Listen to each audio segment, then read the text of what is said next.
Let's see if I can find the fucking song. Yeah, let's do it. Ready to do this shit? Let's do Let's this do shit. it. Bring in Let's the new do year it. right.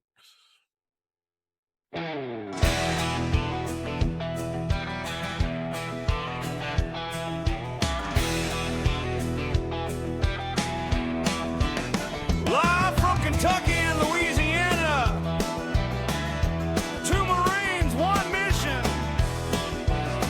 This is Sense and Senseless. From the hills to the bayou, stories collide. Brothers in arms, now we're side by side. Sense and senseless, we cut through the noise. Two Southern Marines with that rebel voice. Grab a seat, pour a drink, let's make some sense. Or none at all, it just depends. Sense and senseless. Welcome back to Sense and Senseless. I'm Brian. I'm Jackson. He's Jason. He's Jason. All right, today we're going to dive in some real talk. The hard truth about your time, personal change, and why the world feels broken. I'm going to start this off with a little video. We talk about how we're divided all the time on this show and, you know, how we're going to get better. And this video, actually, Jason, I found this one, I think, today. This video actually encompasses everything and on how I think they're going to try to do everything they can to keep us divided and change us.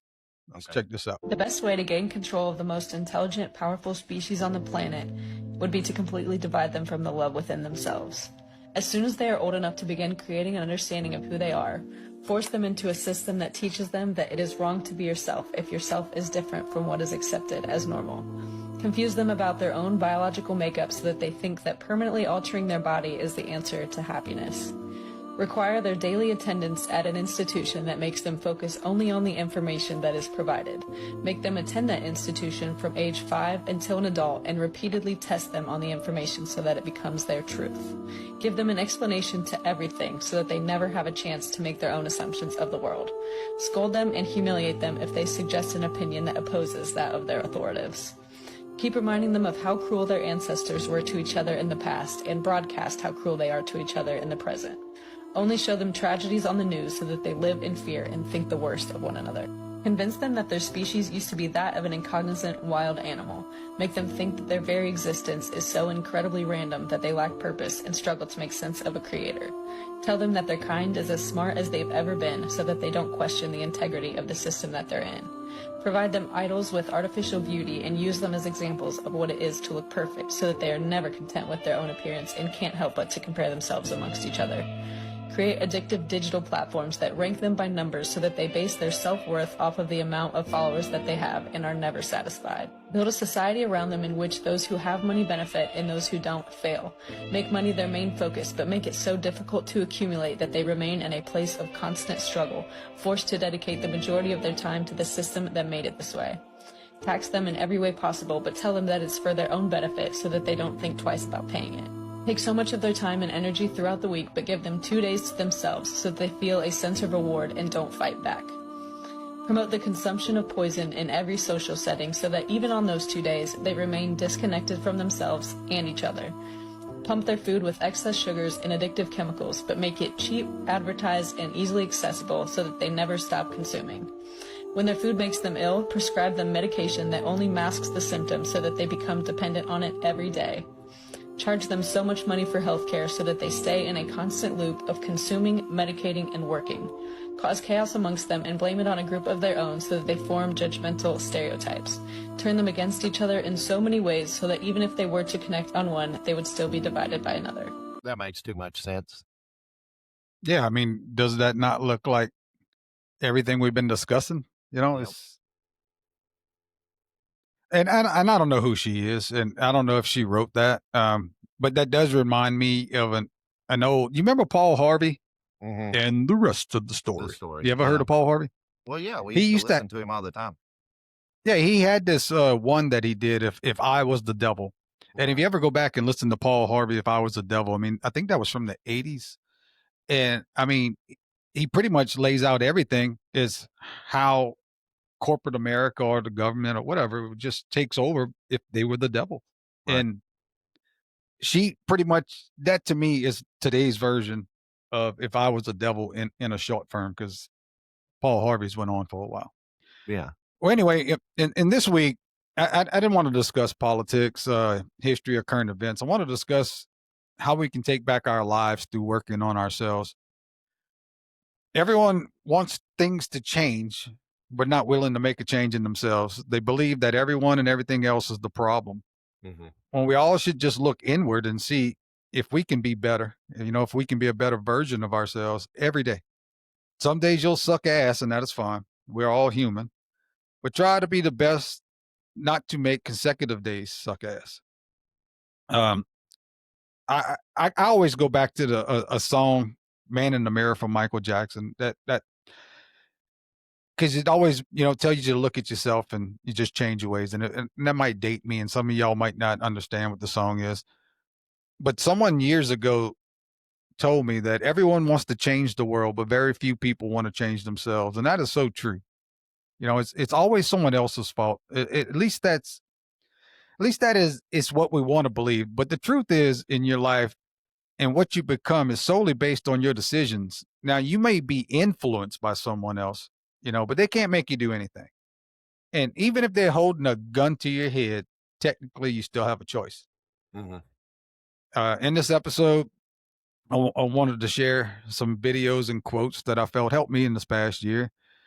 And I wanted to use videos to help explain what I'm trying to convey, as I don't want to seem like I'm preaching or lecturing to anyone. I want to preface this with saying I'm just as fucked up as anyone. I battle my own demons, and I'm not stating by no means that my life is better than anyone else's. I'm just hoping that by sharing what has helped me may help me control my demons, along with my wife gives me great peace. So along with my wife, maybe this will help somebody else. We're going into a new year. There's going to be new resolutions that everyone wants to begin, lose weight, exercise more, quit smoking, whatever the fuck you want to do. But few people want to become a better person. We all think we may be a good person, but we can always be better. And that starts with you looking at yourself. If you don't know the song I'm talking about, it's the Michael Jackson song, "Man in the Mirror." I'm going to go ahead and excuses. I even have excuses sometimes. Most of the time, my excuse lies with not having enough time to do something. What I've learned, and this was through reading the book, The Subtle Art of Not Giving a Fuck by Mark Manson. And if you haven't read that book, it's a very good read. It is. Oh, yeah. Was that you have time to do whatever you want. If you didn't have time to do something, it's because you didn't want to make it a priority. Mm-hmm. Our time is our most precious gift, and we tend to use it as if we have an endless supply of it. Charles Darwin's quote says, "A man who dares to waste 1 hour of time has not discovered the value of life." The message is clear and direct. If someone is willing to let time pass without purpose or awareness, it shows a lack of understanding of how limited and meaningful life really is. The quote does not demand constant work or pressure, but it points to the importance of intention. Time, once lost, cannot be recovered, and Darwin's words highlight that truth in simple terms. So, what do you think we're at in reflecting on how we are as a person, as in our life? Do you think we need to look inward more, or am I reaching? Do you think we're not self-centered as a society? No, we're like, I think we talked about this a couple times, like, especially being leaders at work, you'll see guys that are constantly throwing shade about other people. And what I've learned is if you start digging a little bit deeper, the reason why they are is because they don't want you looking at them. So that's how life is. I mean, if I'm dealing with stuff or whatever and I don't want you seeing that, I'll get you looking somewhere else, right? I'll point out other people's faults, uh, instead of dealing with my own stuff. It's easier to point shade at other people. And I that's how I see a lot of people. I've been guilty of it. I'm not going to lie, but I try not to do that anymore. I try to be transparent, admit my issues, and I mean, I procrastinate a lot. I'm not going to lie. I've got like 200 chores around the house. If my wife will listen to this later, and she'll be like, "Yep, he does." That I'm going to do them in November 32nd of 2000 sometime. But for anybody noticing that date and month don't exist, Well, but I don't I don't procrastinate, but I do have a lot of demons, and I've learned to work with my demons and not really suppress them, but let them help me. And in doing that, I find sometimes that I'm being more courteous than I probably should. And I know that sounds bad, but in today's society, it's almost like you have to be a little rude. I mean, just to get through a store, it's pretty sad. I was in the store earlier today, and there's just so many people shopping after Christmas, and you have to put yourself you have to put your buggy in front of somebody in order to get somewhere. It's like no one's going to let you in. There's no more courteousness. So I try my best to not become an angry person. mm, But people in society and just in the general public, they're so self-centered too, and they're not seeing what someone else is doing because everybody's life is just that important that they test me. mhm, And I feel like eventually we're going to get to a point to where the nice people are going to quit being nice. And when that happens, we're going to have a fucking problem. You know, we have people that, and I'm not concluding myself in this, but there's some very dangerous people in this world that actually probably keep themselves calm, mhm, you know, because they know if they not calm, they can cause a lot of havoc. right. And I just feel like people just push your buttons all the time because there's no repercussions for them pushing your buttons. And I would like us to be able to look out and see each other and, and I'm not going to say sing kumbaya and love each other, but at least respect each other. Get back to a level of respect where we used to be. Because right now I don't see it. And that's one of the reasons why I wanted to talk about this stuff tonight. Well, I mean, a lot of people don't care about anybody but themselves. And like, so the book, The Subtle Art of Not Giving an F. I mean, when you're like, should I really read this? Because I mean, I don't think that that's the right way to be, is not giving, but it's a different spin on, it's not what you would think of not giving AF. Right. It's basically, you're not going to please everybody with your actions and the stuff you do. So you have to dig down deep in. And for me, like being a Christian and all that stuff and trying to have those values, I'm I'm probably going to upset. And the funny thing is, Brian, is you'll upset more Christians than you will non-Christians doing what God's leading you to do, right? Because we're all somewhat selfish. Um, Yeah. so the deal is one of my buddies, before I even read this book, that was his whole, how he changed his life with God, was he stopped caring what other people thought of him. Yep. And he just did what the Lord told him to do, and that's what he does. And if somebody gets offended or somebody gets upset, sorry, I love you, but he goes on. He's not going to stop doing what he's being led to do. And that really opened my eyes there, because I'm a people pleaser. That's one of my problems, is I try to please everybody that I can. And I've learned that drives anxiety and Yeah. Because depression. And yeah, you because you can't can't please please anybody. everybody. I mean, you'll run yourself into the ground trying to do it. And I've done that before. So my daughter deals with it. Well, I'm glad you read the book. So at least you understand where I'm coming at with that. Yeah, I didn't read it. I listened to it, but the Well, I mean, audiobooks same are, thing. yeah, Yeah. but it was a great book. I mean, it really is. And the other thing is we don't take responsibility for where we're at in life. And where you're at in life is exactly where you're supposed to be in life right now. Mm, And I say that because everything you've done so far to get to where you are right now, mm, you are the only person that's been there every second of the day. You're the only person that actually drove it. Now you might want to blame it on someone else, but it's not really that person's fault. It's your fault because you didn't take actions that you needed to take to get you to where you want to be. And this guy right here, he explains it a little better than I can honestly explain it. He's a little angry guy, but well, he's not little, but he's angry. Well, let's see what he got to say, and we'll talk on the other side. You've earned this situation. All those times you missed workouts, all those times you didn't eat what you knew you should eat, all those times you didn't make those decisions that you should have made, all those times you chose not to apply yourself, you've earned what you have. And some people who have a better situation than you, they've earned it as well. They've earned it over the last 1,000 days with the right decisions, the right mentality, the right actions. And what they see is very different than you. And so what you have to understand is you're earning your future right now. I like that. I like that, dude. I've seen some of this Yeah. stuff on TikTok. Pretty cut and dry. Yeah, I'd love to you be able to earned talk your like, life. yeah, at work, like when you're talking to your guys. It'd be nice to Yeah. be blunt like him and not end up in HR's office, which our HR admitted to me too that Jason, we're interviewing for our next job every day we show up to work. And I love that. That makes a lot of sense. Yeah.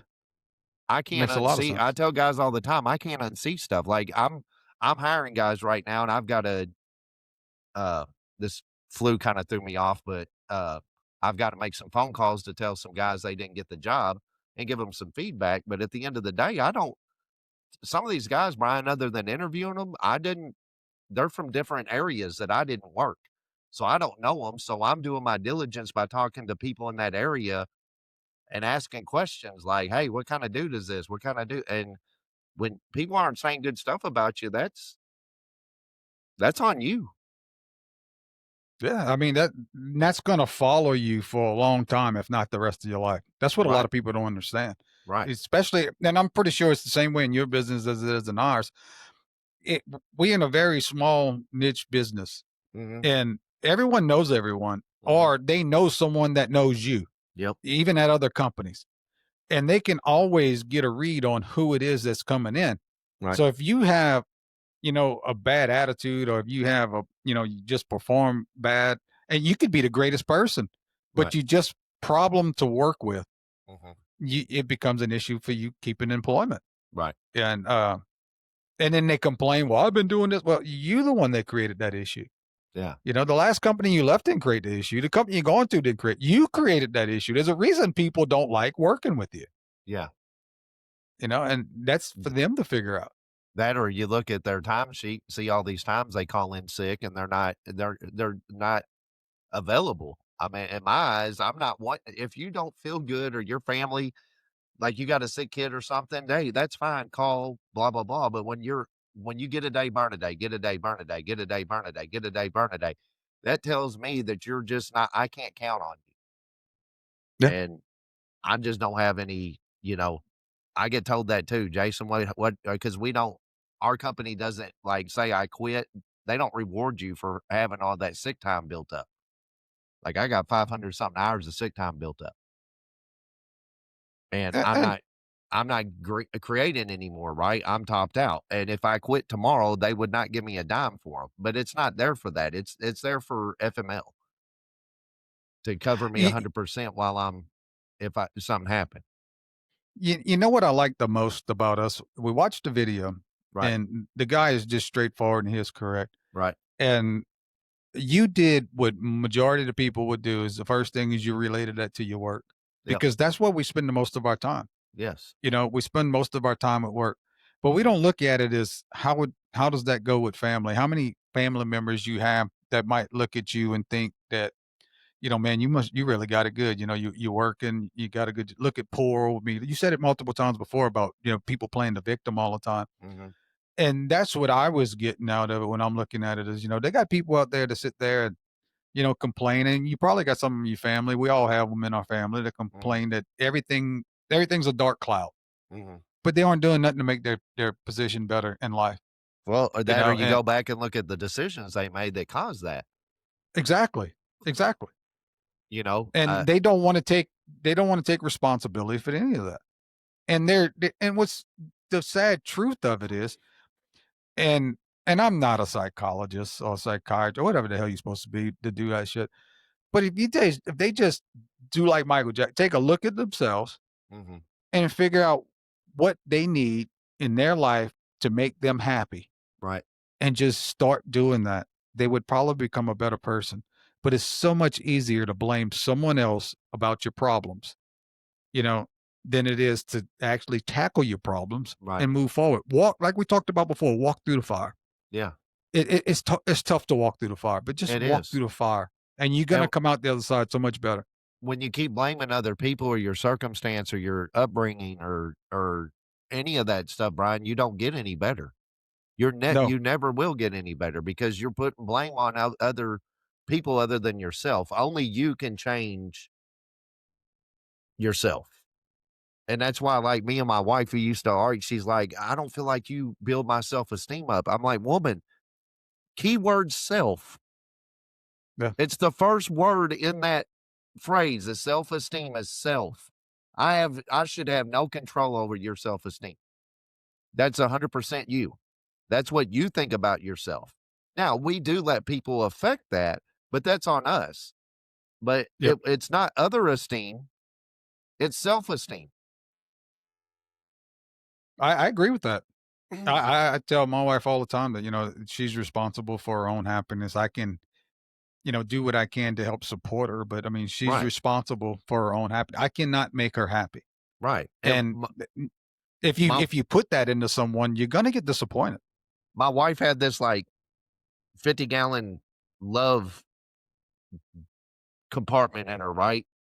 With these ladybugs are getting on my nerves. But anyways, with like a 10-inch hole in it in the bottom, right? From upbringing and all that stuff. And here I am trying to pour love into the top part, right? A 2-inch hole, and she got a 10-inch hole out the bottom of it. I couldn't pour it in quick enough and it was leaving. Yeah. And that's So like she you had told, shit she had to deal with is what you're getting at. yes, there was stuff she had to deal with that she had to get right with the Lord or whatever and ask the Lord to patch that up. And like I said, yeah, I know we try not to get political and religious and stuff on here. I'm just saying there's some stuff like you said, demons. There's Yeah. who don't have demons in their closet or that we Yeah, deal with. There's stuff that we deal with that and you just have to accept it. you have to accept it and you have to learn, but you can't sit there and make other people deal with that. I mean, we No. do. We project our shortcomings on other people. We blame other people. Well, we're gonna get through all that too tonight, and I'm glad you feel it. I'm glad that I think this is gonna resonate with you well. Mm, Oh, So I've my dealt, first yeah. I was on anxiety medicine for a while. I'm not anymore. You just got to learn to deal with the stuff yourself and not. Oh, yeah. This is a touchy subject, but I'm glad you're bringing it up because this is a good one. Well, it's touchy for a lot of people, and I Yes. don't think a lot of people actually look at it. And I have to do a lot of soul searching within myself, and I look for inspirations all the time. And this is the reason why I wanted to do this tonight because I wanted to just share some of the inspirations I had, like on my phone, Mhm. that I used throughout the year to help me.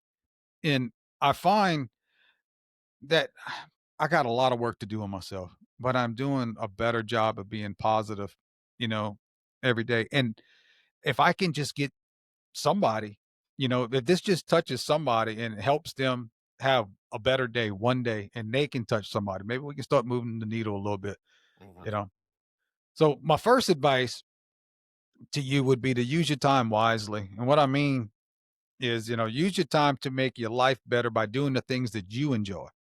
Spending time with people that not only love you, but also people that you love, and live in the moment and work towards a better tomorrow. There's a lot of people want to, they'll spend time, they'll prioritize the wrong people. Let's put it that way. Mhm. They'll have people in their life that help them all the time, and they'll Mm. shit on them. And then it's that person over there that they're just trying to get the love from, that Right. they're giving everything to, and they're not realizing they're wasting their time with that person. Mhm. And they have people that love them that can make their life better, but they're wasting their time trying to grab this person that will never love them in the way that they want. Mhm. And you're losing the most valuable asset you have in doing that, and that's time. Mm. And not only you losing your time, the people that love you the most are losing their time with you. Mhm. Does that make sense? Yeah. And some Yeah. people will say, "Well, shit, I can't stay with the person that I love so much because they aggravate the shit out of us," and it's true. And I felt that there had to be a reason behind that, so I did a little research on that. Mhm. So the question was, why do we get angry faster with loved ones than we do with others? And the summary was higher expectations. Mhm. We hold people we love to stricter standards because we care deeply. So their mistakes or slights hurt more or feel like a betrayal. Mhm. And we have a deeper emotional investment with them. Loved ones know our vulnerabilities and our buttons, making small things trigger stronger reactions.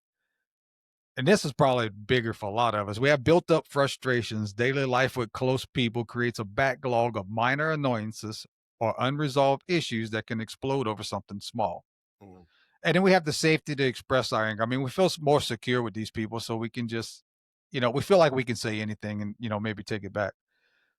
And then with people we don't know, we stay more guarded. We don't really show them our true selves, should I say, or we don't. They haven't annoyed us enough to where we just gonna snap at them. Right. So that, in essence, we snap quicker at loved ones precisely because we love and trust them more. The Mhm. relationship feels safe enough to be imperfect in that, be imperfect in their presence. Does that make sense? Yeah. No, that's 100% true. I mean, you you wouldn't talk to strangers or people at Walmart or whatever the way you do your wife or your kids or whatever Right. when Yeah. they upset you. I mean, I'm not that way. I've seen people at Walmart that'll just straight flip out and go off on somebody that they don't even know just for because they're standing in the aisle looking for something or two people stop talking. Does that irritate me? Yeah. Have I done it? Yes. I've bumped into somebody and I'm not trying to be rude. So I'll stop and talk, but you got to try to position yourself where you're not blocking traffic, but it happens. Uh, but I'm not the type of person. I'll just go around. I'll say, and I will. I'll say something like, "Gosh, dang, like, geez, let's just have church here in Walmart, or can y'all not just talk on the phone later? Like, some of us are trying to get our groceries and get out of here." And but you'll have people that just don't have a filter that'll just pop off.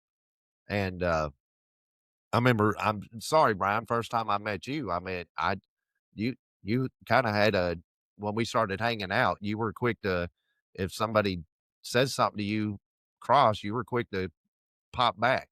I wasn't like that, so Yeah. I learned stuff from you that, you know, sometimes you gotta get your crap out, but boy, the wife, my kids, a parent, my brother, my sister, somebody do something, yeah, I mean, it's a whole lot easier to pop off at them than it is other people. Yeah. And I think that's a lot of people. They they might not understand it. They know that they do it, but they don't understand why they do it. Right. And it's a common. I mean, it's common across the board, and everyone should understand that it's normal. Mhm. It's not a bad thing. You can still spend time with your loved ones. Yes, you might get aggravated with them.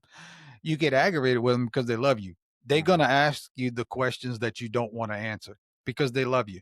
Mhm. They're gonna ask you questions about your relationship. Not because they're prying, it's because they want to make sure that you're safe, especially if you're in a new relationship. Right. And I know that would aggravate the shit out of me, when you got in a new relationship and your mom want to ask you this and want to ask you that. But looking back, I mean, they're just trying to make sure that you're taken care of. It's not so much that they're prying; they just want to make sure that you're good, that the person that you're with's good enough for you. They're Yeah. really just looking out for you.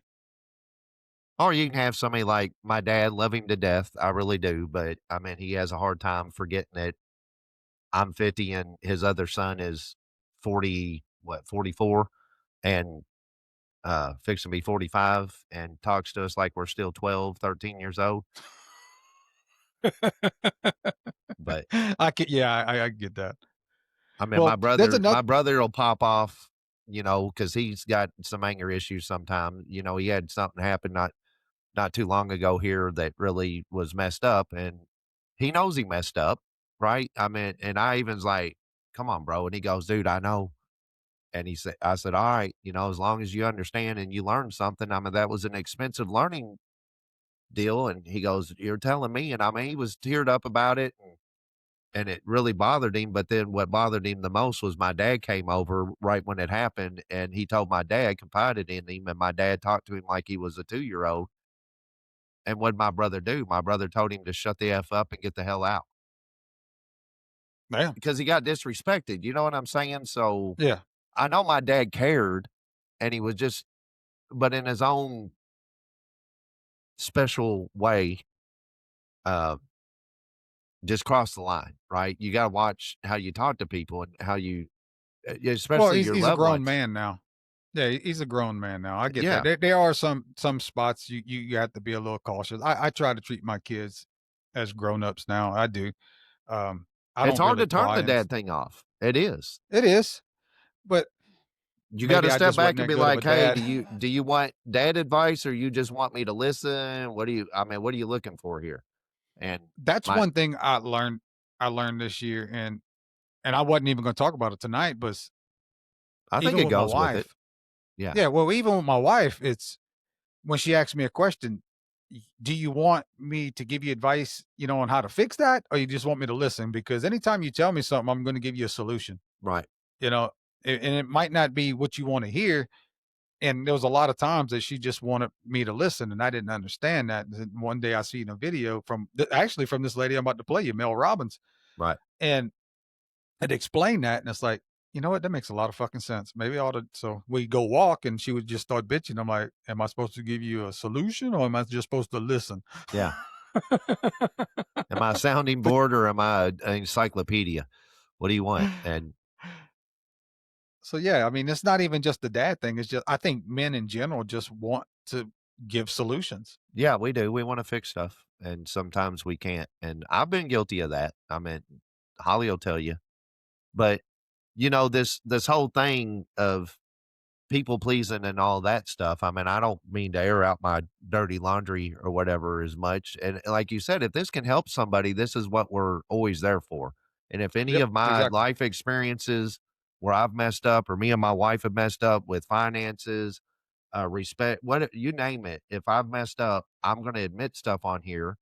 And it's not to like look at me or like I'm trying to get some kind of sympathy or whatever, because that's the last thing I want. I don't like people feeling sorry for me. I don't like people doing stuff for me. Uh, that's one of my hard things as a servant is allowing people to serve me. But one thing that I've dealt with in my house for a long time is feeling second fiddle to everybody, never feeling like I mattered in my own home. My I get wife that. took care of my kids and she gave 200% to them. And, you know, she was a great mom. I mean, she did some messed up stuff, but you couldn't tell me she didn't love my kids. But I felt like she would put the kids, her family, other people, all that stuff in front of me. And I kept like, why do you always put people in front of me? And she's like, because I take advantage of you. And I was like, well, why do you take advantage of me? And she said, because you never leave. You're always there. Yeah.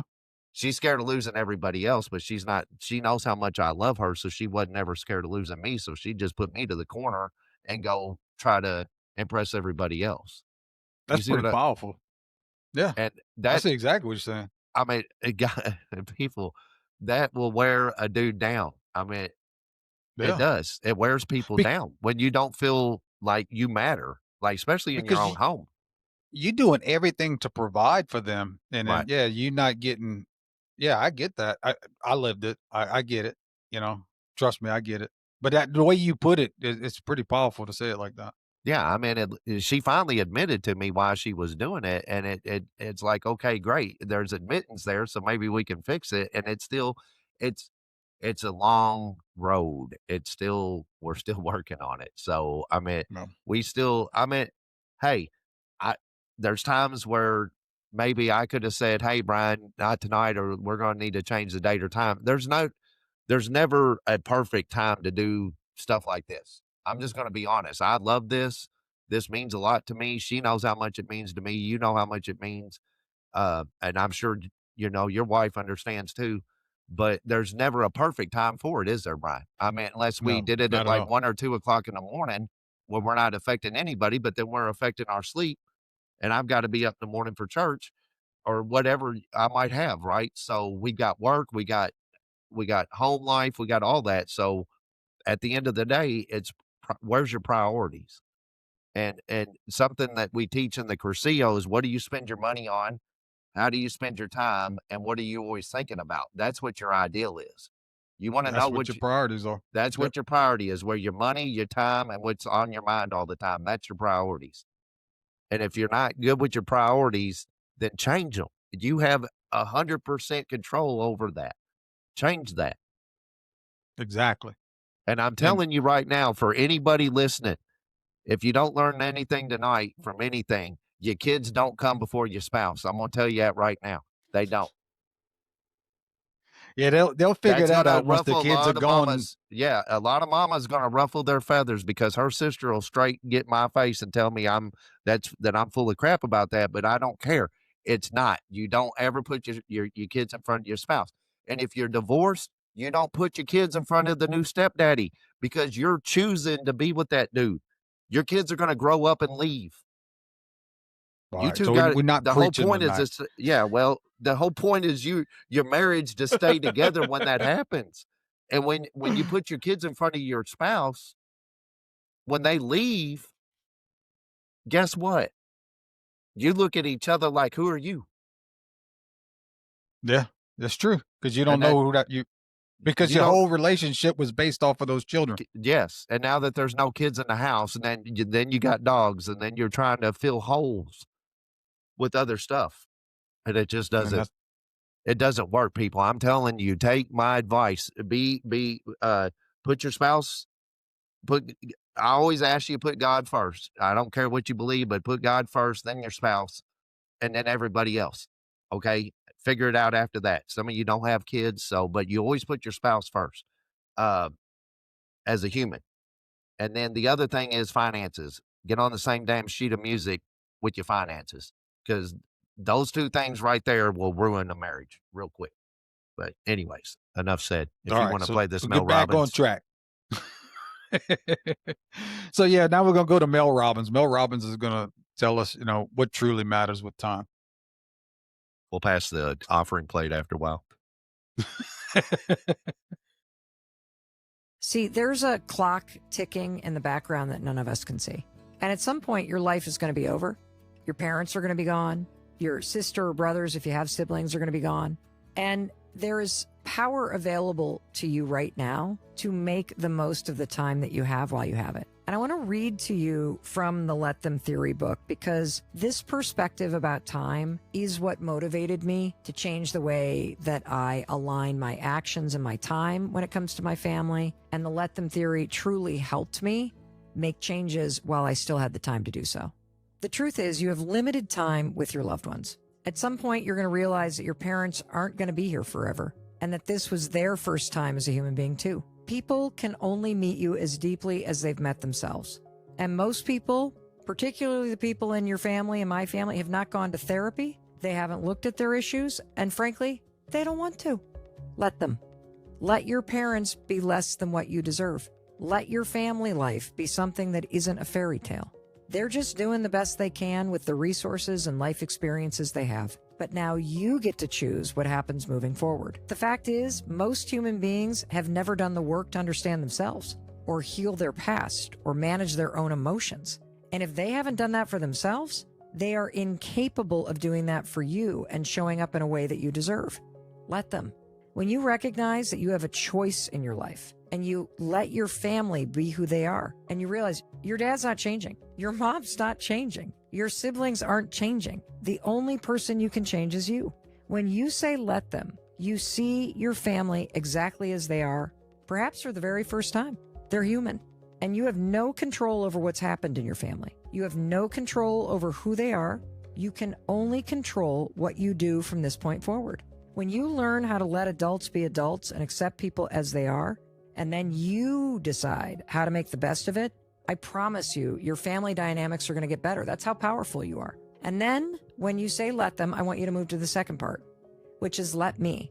Let me figure out what kind of relationship I want to create. And this is what happened to me. When I started to really embrace this and to dig deep around what I care about, I realized I don't know how much time I have left with my parents. I mean, my dad's 80 years old. I'm lucky if I have 10 more summers, 10 more Christmases. When you start to think about it that way, what truly matters comes into focus. And that's how you get back to your priorities. You got to Yeah. prioritize the right people in your life. Yeah. I mean, that's So I want to go ahead.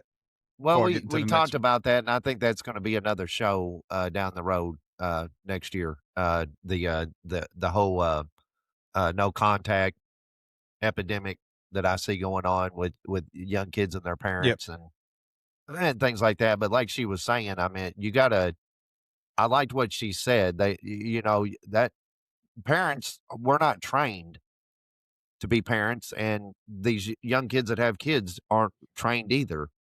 Uh, they got more access to internet and different things than we did growing up, right? All we had is remember the book What to Expect When You're Expecting. Yeah. I forgot. Yeah, you're right. Yeah, I remember Christy had that book, and we had it, and the other thing was is you had to rely off of your mom and dad, and your maybe your older sister that had a kid, other people that had kids. That's who we went and talked to, or grandparents, or whatever, trying to figure out how to be a parent, and you're gonna fail. But like she said, time's limited. We're not immortal. We're not. I don't care how old I am. I'm 50 years old this year. I'm lucky to be here at 50, but when I was in my 20s and 30s, I made some choices. I probably had a lot of chances not to be here, right? So you're not she said her dad's almost 80 years old or is 80 years old. He's only got There is like 80 years old. Yeah. yeah, she's only got like 10 Christmases and 10 summers or 10 this at the Yeah, and that's most. a max. Yeah, dude, he's lucky. I mean, 80. I mean, my buddy at work, his dad just died Christmas Eve. Uh, sorry, bud, about your dad. I'll say that on here, praying for you and your family. And that's hard. I mean, his dad's in his 70s. So was my dad. You're not 80, you're lucky. 60, you're lucky. Holly lost both her parents in their 50s, young 50s. So Yeah, I mean, you have to prioritize the people that love you. You yes, have to prioritize. You have right. to. Now, listen, I also believe in guarding your heart and all that too, right? Guarding your peace. So if these people are bringing like real uneasy and disrespect and all that, yes, I understand that stuff has to be worked out. But they don't love you. What do you mean? If they're treating you, in my opinion, if they're treating you in that manner, unless you done something so ill to them that's creating this, manifest of anger towards you, Right. then they don't truly love you. I can't see your parents Bring based you off of the way my parents love me, the way I love my children, the way I see my daughter loves her children, right. hating you because they just going to belittle you. I just don't see that. Now, I could be totally wrong because I know there's some bad parents out there, but having said that, they don't love you. That's what I'm saying. The people that truly love you, that want to be there for you, the ones that every Mhm. time you call, they're answering the damn phone. Right. Just like the perfect example is what you said earlier. They're not prioritizing them because they know they're going to be there. Yeah. Just like you said, what Hollywood said about you. Yeah. That makes perfect sense, when you think about it in the full realm of it. Right. And if you don't prioritize these people, one day they're not going to be there. That's right. And then what? Then you're going to feel like, man, I wish y'all that was your decision not to do that. Well, I Yeah. was busy. Nope. It was your decision Yep. not to do that. Yep. Yeah. I mean, So you're I going to want, make all those excuses, and it's like I said, it all comes whoop, whoop, right back to yourself. So, yep.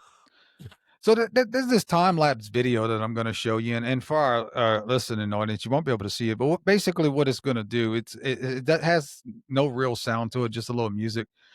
But it takes how we evolve and what we spend our time with since 1932 till 2024.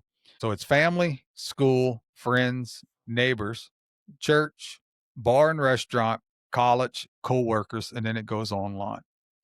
So in 1932, The top one was family at 22.59%. Of course, online was 0 because we wasn't online back then. And then throughout the years, family stays at the top, then friends moves to the top and family second, and friends and family, friends and family. Then in 1982, it turns to friends and coworkers. So you go from friends, coworkers in this order in 1982: friends, coworkers, bar and restaurant, family, school, college, neighbors, church, and online at that point is 0.02%. We're just starting to get some online movement. Now, from 1982 to 2024,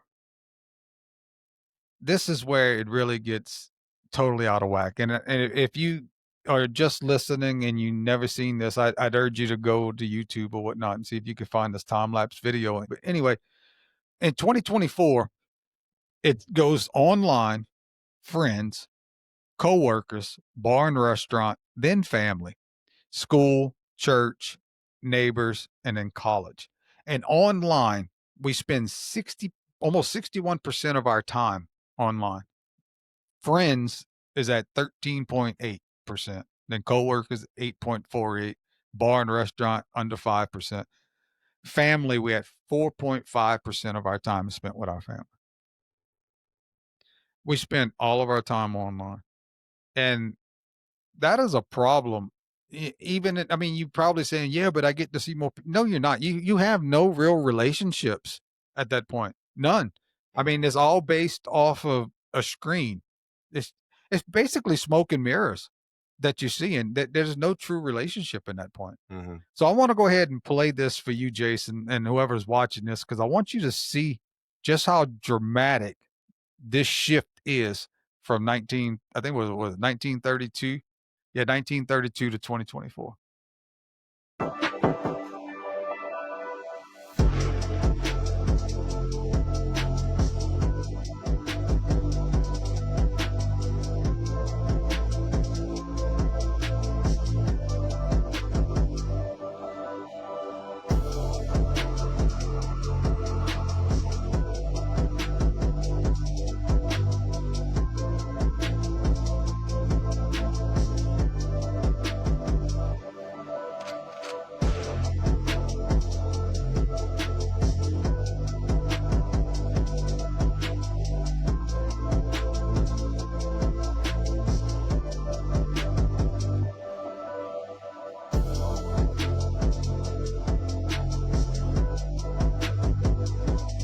Fucking crazy, huh?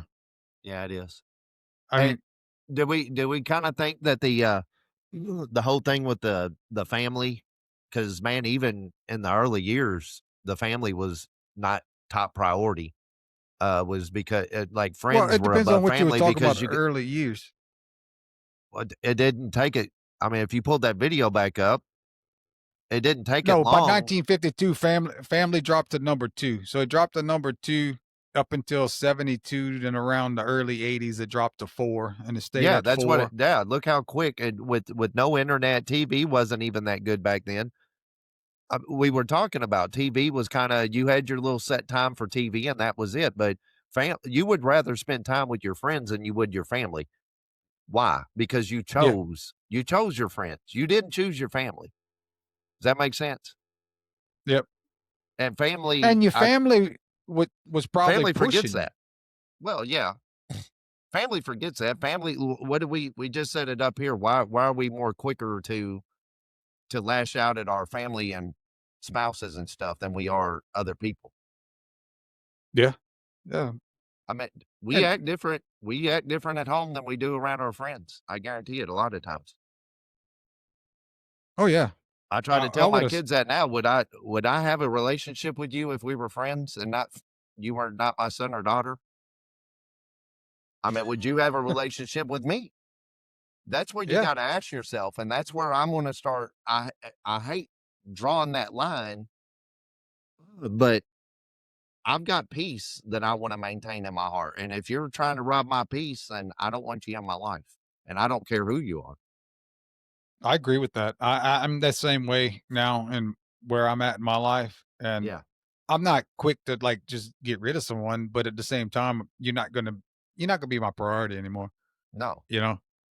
Mother, father, brother, sister, daughter, Yeah, it doesn't son. matter. Yeah. It don't matter who you are. Because to me, if you love me, if you have the same respect for me that I'm trying to for you, you wouldn't do that to me. I agree.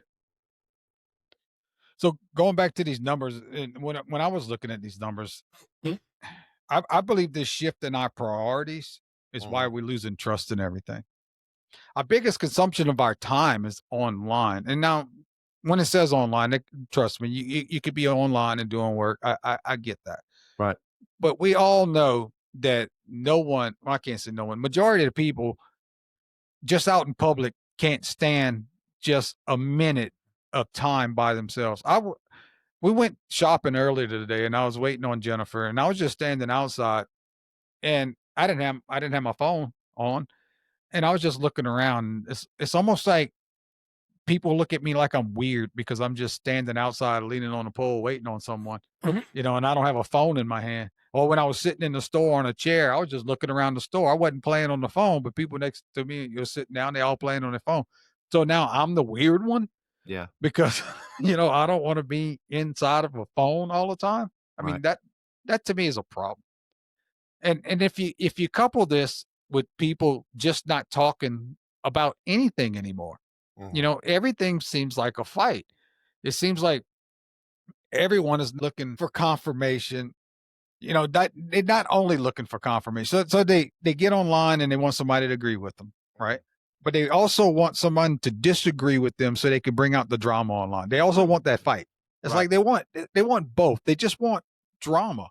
And I don't understand what happened to the golden rule. We were taught growing up, everyone was taught the golden rule. Do unto others as others you'd want others to do unto you. Yeah. Yeah. You know, we were all taught that. Right. And when you did something wrong, you know, your parents would tell you that, you know, Mhm. the golden rule. And no one, I can't say no one, but it seems like no one wants to live by it anymore. What's good for me Right. is what we live by now. So the golden rule sounds simple, but modern life makes it tough.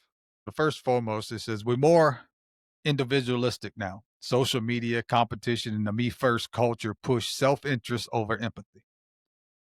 And then they show studies show empathy levels dip sharply from the 1980s to early 2000s, though some recent data suggests a rebound among younger folks. So they are seeing some rebound of some the younger people getting to where they're not so cold hearted, maybe. Right. You know, they're not just complete assholes. And second, the online interactions are anonymous and transactional. Just like we said before, and you said it multiple times, is this keyboard warrior shit. Mhm. You know, there's no emotional connection with that other than the fact that, you know, he's saying something to piss you off, you saying something now that's drawing emotion, but Mhm. through what? You don't know this person. Why does that even matter? I Right. don't understand cyberbullying. How do you get cyberbullied? I really don't know. And I'm sure somebody's gonna cyberbully us just because I'm saying it. But just turn the computer off. Just Yeah. turn the laptop off. I don't need to know what's going on that much to where I have to have this shit on all the time. Well, It I think we talked about the internet is a major problem when you have parents saying my kids are being bullied 24/7. How's that? I understand yeah, kids get bullied at school. I got bullied. I got bullied. Okay. But when we came home, my bully lived in another house. Exactly. Okay. Well, because they get them on social media, then turn the damn phone off. Yeah. Well, I can't That's do the that. parents' fault. I can't do that. I can't do that. That's punishing my kid for their reason. You're not punishing your kid. You're teaching your kid that you have a choice in this. You don't have Yeah. to be on that crap. You don't have to listen to that. Brian, if somebody was bullying us on our podcast, right? If we post it and people start yapping all this stuff on the comments or whatever and coming after us or whatever, it's our choice whether or not we read those or not, or if we read it and then respond back to it. At the Yes. end of the day, I ain't got time for that. I mean, I'll listen to what other people say, but I'm tired of getting upset about shit. For nothing. Yeah. It doesn't mean anything. Yeah. Your opinion of me at the end of the day doesn't affect me. It doesn't. It doesn't make my money go up or down or cost me my job or whatever. It doesn't. Well, here's the other thing is it's easy to be rude when you're not face to face with someone. Oh You yeah. know, there's no real consequence. We talked about that too, you know, getting punched in the mouth or, you know, having to actually own up for what you're saying. Yeah. That's taken away in today's age in all this cyberbullying and shit. You know, I mean, you got you got some smart kids that are probably weak, you know, and couldn't keep themselves alive if they had to by themselves. But yet they're the man among myths on the fucking internet because they're so good with a keyboard, you know, and all this other Right. shit. It's like, come on, man. Our we celebrate the wrong damn people. Mhm. We do. We celebrate the wrong damn people. We do. And then here's another thing on the golden rule. It says also the polarization creates us versus them. I said this multiple times about our tribes. You know, we apply kindness within our group, but not so much to outsiders. Mm. And it's easier for us to have that us against them mentality because that's what we see every day. It doesn't matter, you know, if it's color or political or anything, schools, everything is us against them. Mm. It's always that. And I agree with that in sports and in competition. But even in sports and competitions, at the end of the game, you came together in good game. Yeah. We don't ever come together in good game anymore, you know, with politics or any of this other stuff. It's just constant, you know, fight. Yeah. At the end of the day, if you really want to look into a game or whatever, you know, don't get upset that you got beat because two things. They they they were better than you. And that's one or two things. Either they were more disciplined than you were and better prepared, or they're just the better person. Yeah, Somebody's and always that better. gave you, Somebody's always better than you. Nobody's ever the best. and it was always better playing against somebody better than you because that brought out the The best in best in you you. and let you Yes. know what are your weaknesses, what do you need to work on, you know, Yes. and can something in his game help me? I That told my gave you something. I told my son in wrestling, he kept wrestling against this one kid at practice, and I said, Ryan, you listen here, bud. You're not one of these top tier wrestlers, okay? You got, and this isn't like WWE wrestling, people. This is high school wrestling. But anyways, I said, when two turds wrestle against each other all day at practice, you become turds. That's all you're becoming. Find Yeah. somebody way better than you, even if they're beating you up all the practice, it's going to make you better because you're going to learn from these guys. Yeah, you can either be the best on a sad team, Yes. you know, and never get better, or you can be average on a great team, you know, and have a chance, you know, to learn from some great people and get better. Right. And some people, you know, just choose to do the easy way. Right. Now with the internet, I'm gonna go ahead and play. This is that guy that we use from the CIA quite a bit. But he's gonna basically on how the internet uses us, you know, as their product. I will give anybody listening one big piece of advice that I've passed down to my kids, and maybe just make this a final piece of advice, is if you are exposed to a product that can't tell you the problem that they're solving, you need to be terrified, absolutely terrified. So like if I look at DoorDash or Uber Eats, they get food to me faster. I don't have to leave my house. I don't have to do anything. I can continue writing my book or doing something on my computer and the food just shows up. They tell you the problem that they're solving, right? Look at Amazon. They can tell you all the problems they're solving. But you look at something like Apple Vision Pro. They can't tell you. You see all the problems that a MacBook solves. This camera does all this, does all these things. It helps you get this done faster. And you look at Facebook Meta, these AR goggles, none of them will ever tell you the problems that they're trying to solve because it's loneliness and people needing to anesthetize themselves from being in their own life. And we are in a loneliness epidemic right now. In the midst of all this, we've never been more connected, but we've never had more loneliness than is in the world right now. And there's so many products that are out there that seem great, but they can't articulate what they're really solving. And it's usually loneliness, boredom, or a need to anesthetize myself so I don't have to think about my life. I don't have to be in my life. And that should be one thing, if I could just program into everyone's head, just be so scared and so cautious when I see a product or an app or anything that's not openly advertising the problem that they're solving. Yep. Escape from reality. That's what we're doing. That's all we're doing. I mean, we've It's been doing pretty it evident. since And what's wrong? vacation. It Okay. was the original when people would go to vacation, like to the beach or or to the mountains, or they were escaping their reality and creating a new one.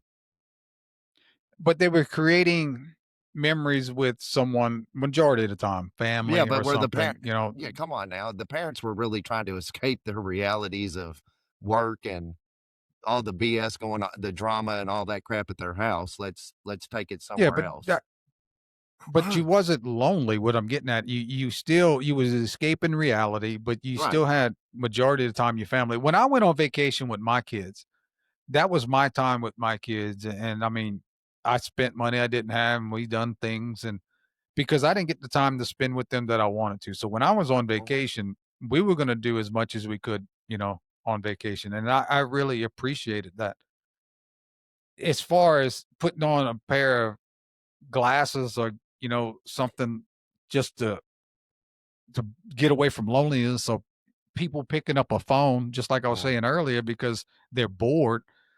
What's wrong with being bored? What's wrong with being inside your mind and understanding exactly what you're thinking and what's bothering you? I don't know if we do enough of that anymore.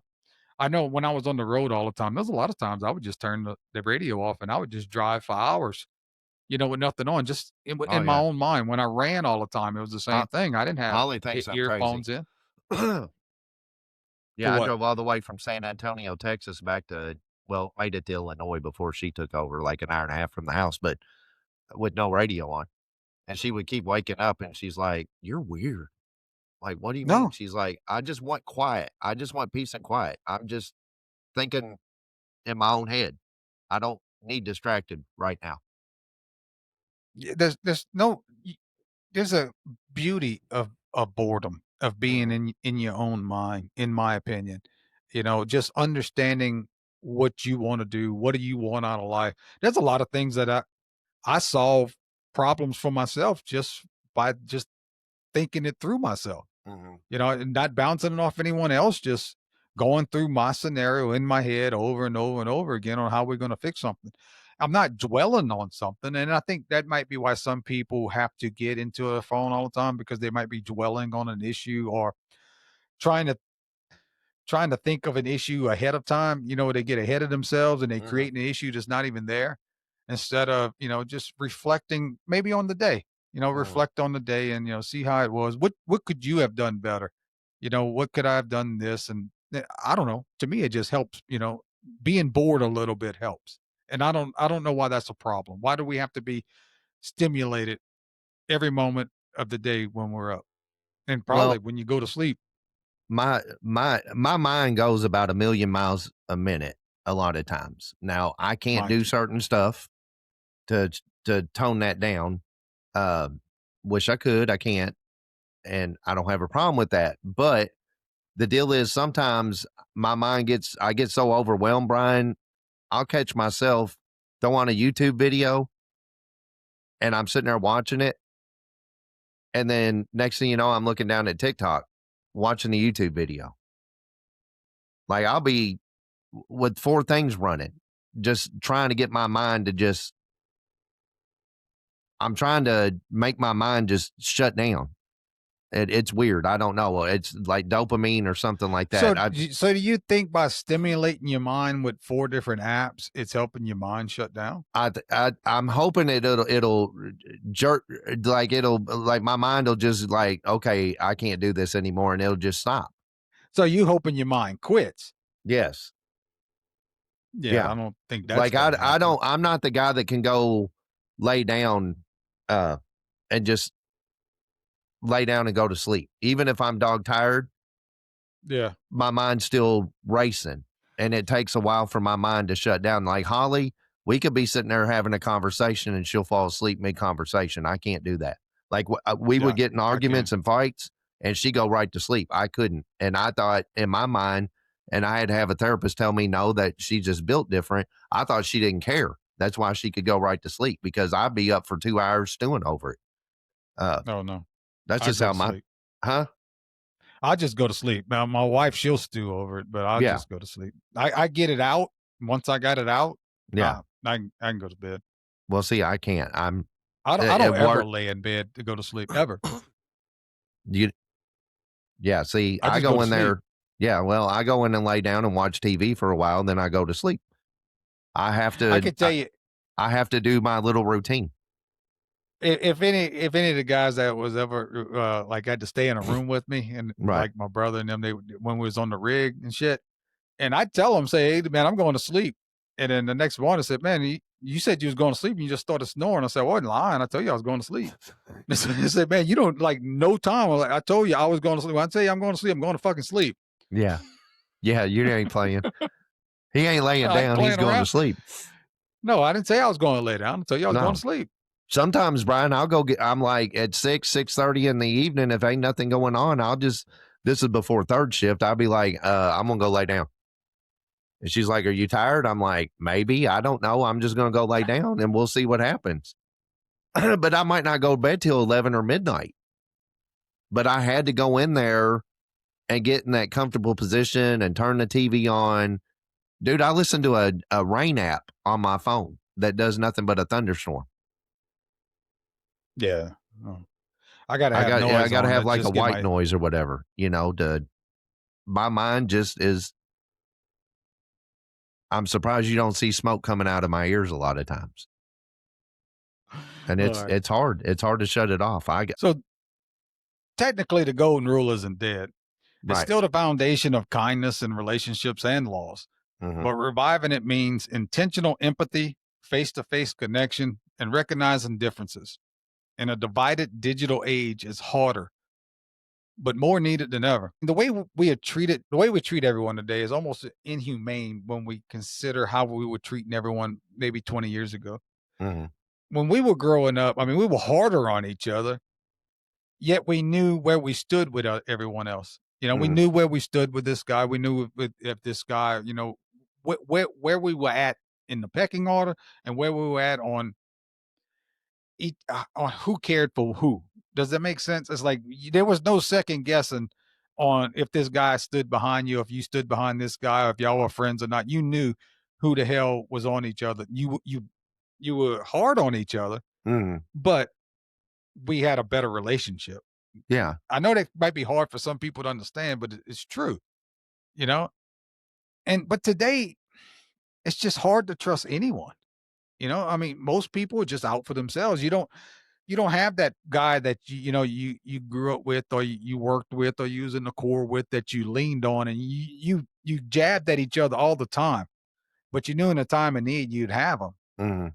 Now it's like, who the fuck do you trust? Everyone's so damn wishy-washy, and I hate to even use that pussy ass word, but it's true. You Mhm. just don't know exactly which way they're going to lean that day. Mhm. And between that and the way they try and divide us, I feel like they creating this pressure cooker on our society. And eventually this shit's gonna have to pop. Right. You know, I mean, I hope it doesn't, but I don't know where this goes, because it doesn't seem like we're doing anything to cool any of it down. And I'm not just not talking about political rhetoric. I'm talking about in general. If you just going out today in public and just seeing how people just do not give a shit who's in front of them or who's on side of them. They just don't give a rat's ass. The only Mhm. mission they have is what's in front of them. They got a Yep. phone in their hand. They got a basket. They might have 3 kids in tow, and they don't give a shit who's around them. They're just going exactly where they want to go. And it is just mind blowing to me. It's almost like, do you just start throwing elbows now?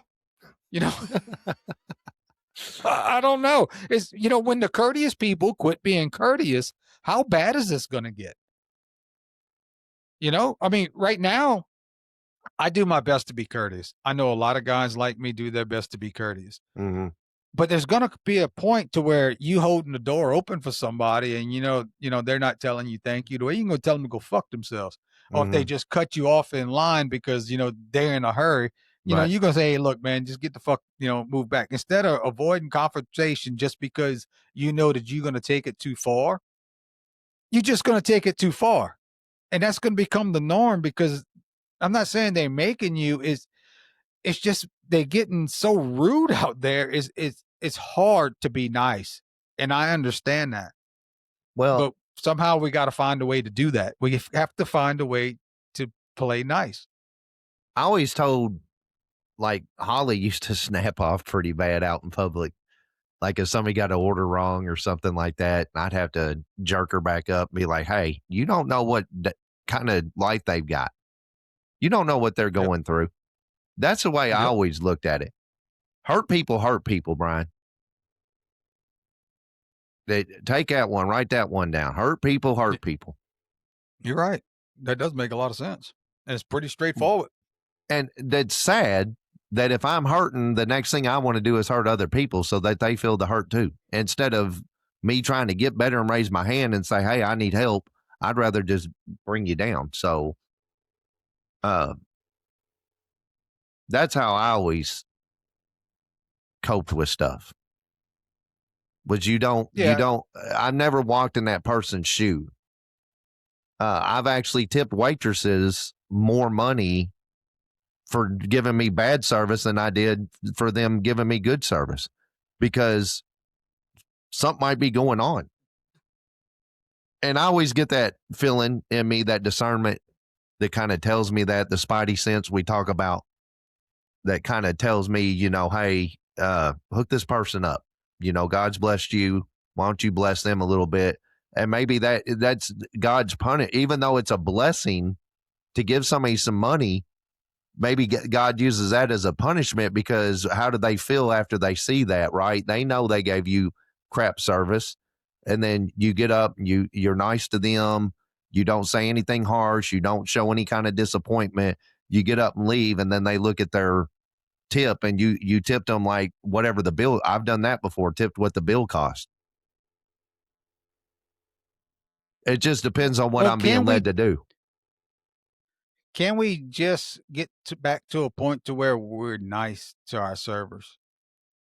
Just, hey, thank you, please, to where we don't feel like they're our servants. Well, if you don't work in the industry, you don't understand it. Same for me. You shouldn't have to. But listen, you shouldn't have to work in the industry to be nice to someone. No, I'm saying if you're talking about tip, well, yeah, to be nice. No, I'm just talking about being nice. Period. Because you go to a restaurant, I don't understand that. Just being, I don't understand that. To these people, and it's like they don't. I mean, they have a job. Trust me, if they could do something else, they probably would. But they have a job they're trying to do, and they might not be great at it. But just a please and thank you might make their day better. Right. And there's cooks in the back. Way to try. Yeah, that cook the food. Why are you blaming the waitress for your food being wrong? I mean, yeah. I especially if they do a good. I do my best to pull them to the side and let them. Hey, look, and if the manager comes by, hey, look, they did a good job.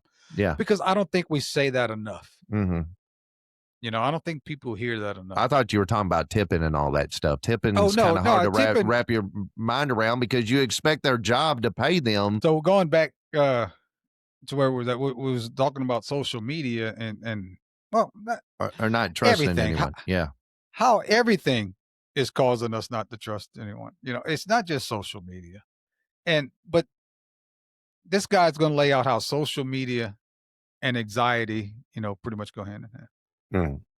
Why do you think everyone has become more anxious? That's a very good question. I think we have anxiety because we have unlimited amount of distraction and thought anesthetic. You go to the bathroom, you take your phone. You go in the shower, you put on a YouTube video so you can listen to it. We don't have boredom anymore. And boredom used to be one of the ways that we would mentally process a lot of stuff. Our brains are wired to handle a tribe of like 150, 175 people. A life in social media that has tens of millions of people in there. We cannot handle it.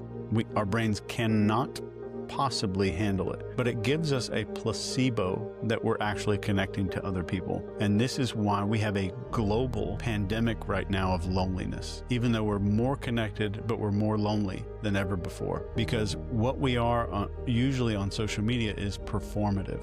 I'm performing something. So no matter how much someone likes me, I know for a fact they're not liking me for me. So we don't have any real social fulfillment. Makes sense. And then I got this other guy.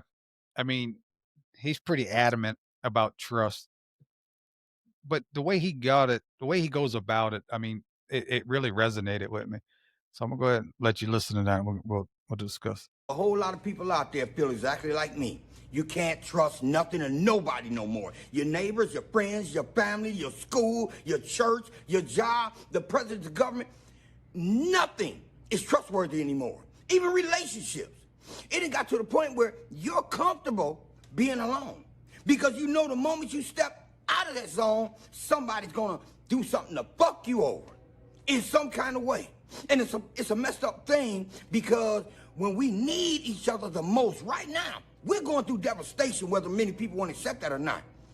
We can't even come together enough to actually make something happen. Why? Because we don't trust the person next to us. And many of the people, and this is sad, many of these damn people will sit there with you and say, yeah, let's do it. But all along, they talking to other people like, oh, they ain't going to never make nothing happen. Oh, you know what? We're going to crush their dreams anyway.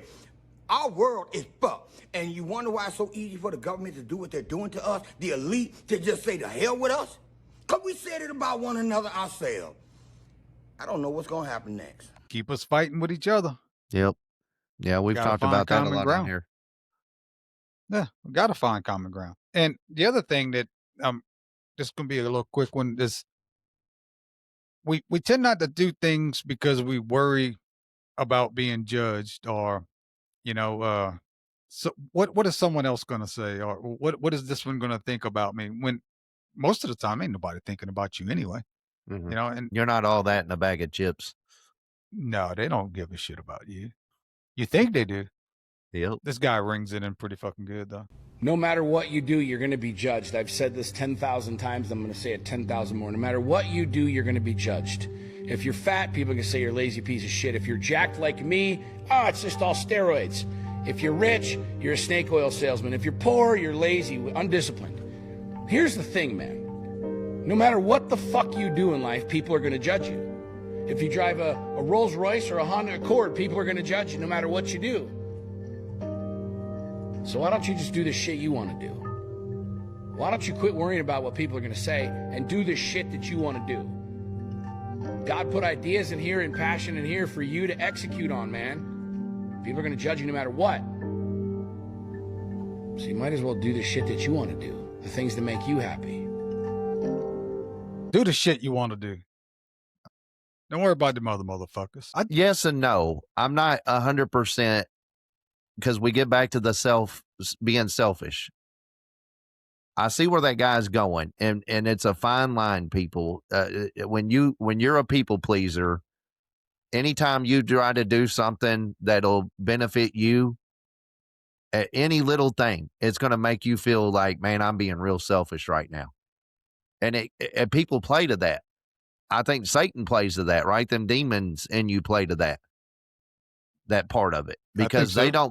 they want you to sit there and run yourself ragged in the dirt trying to please other people. But I don't care what I got out in the driveway.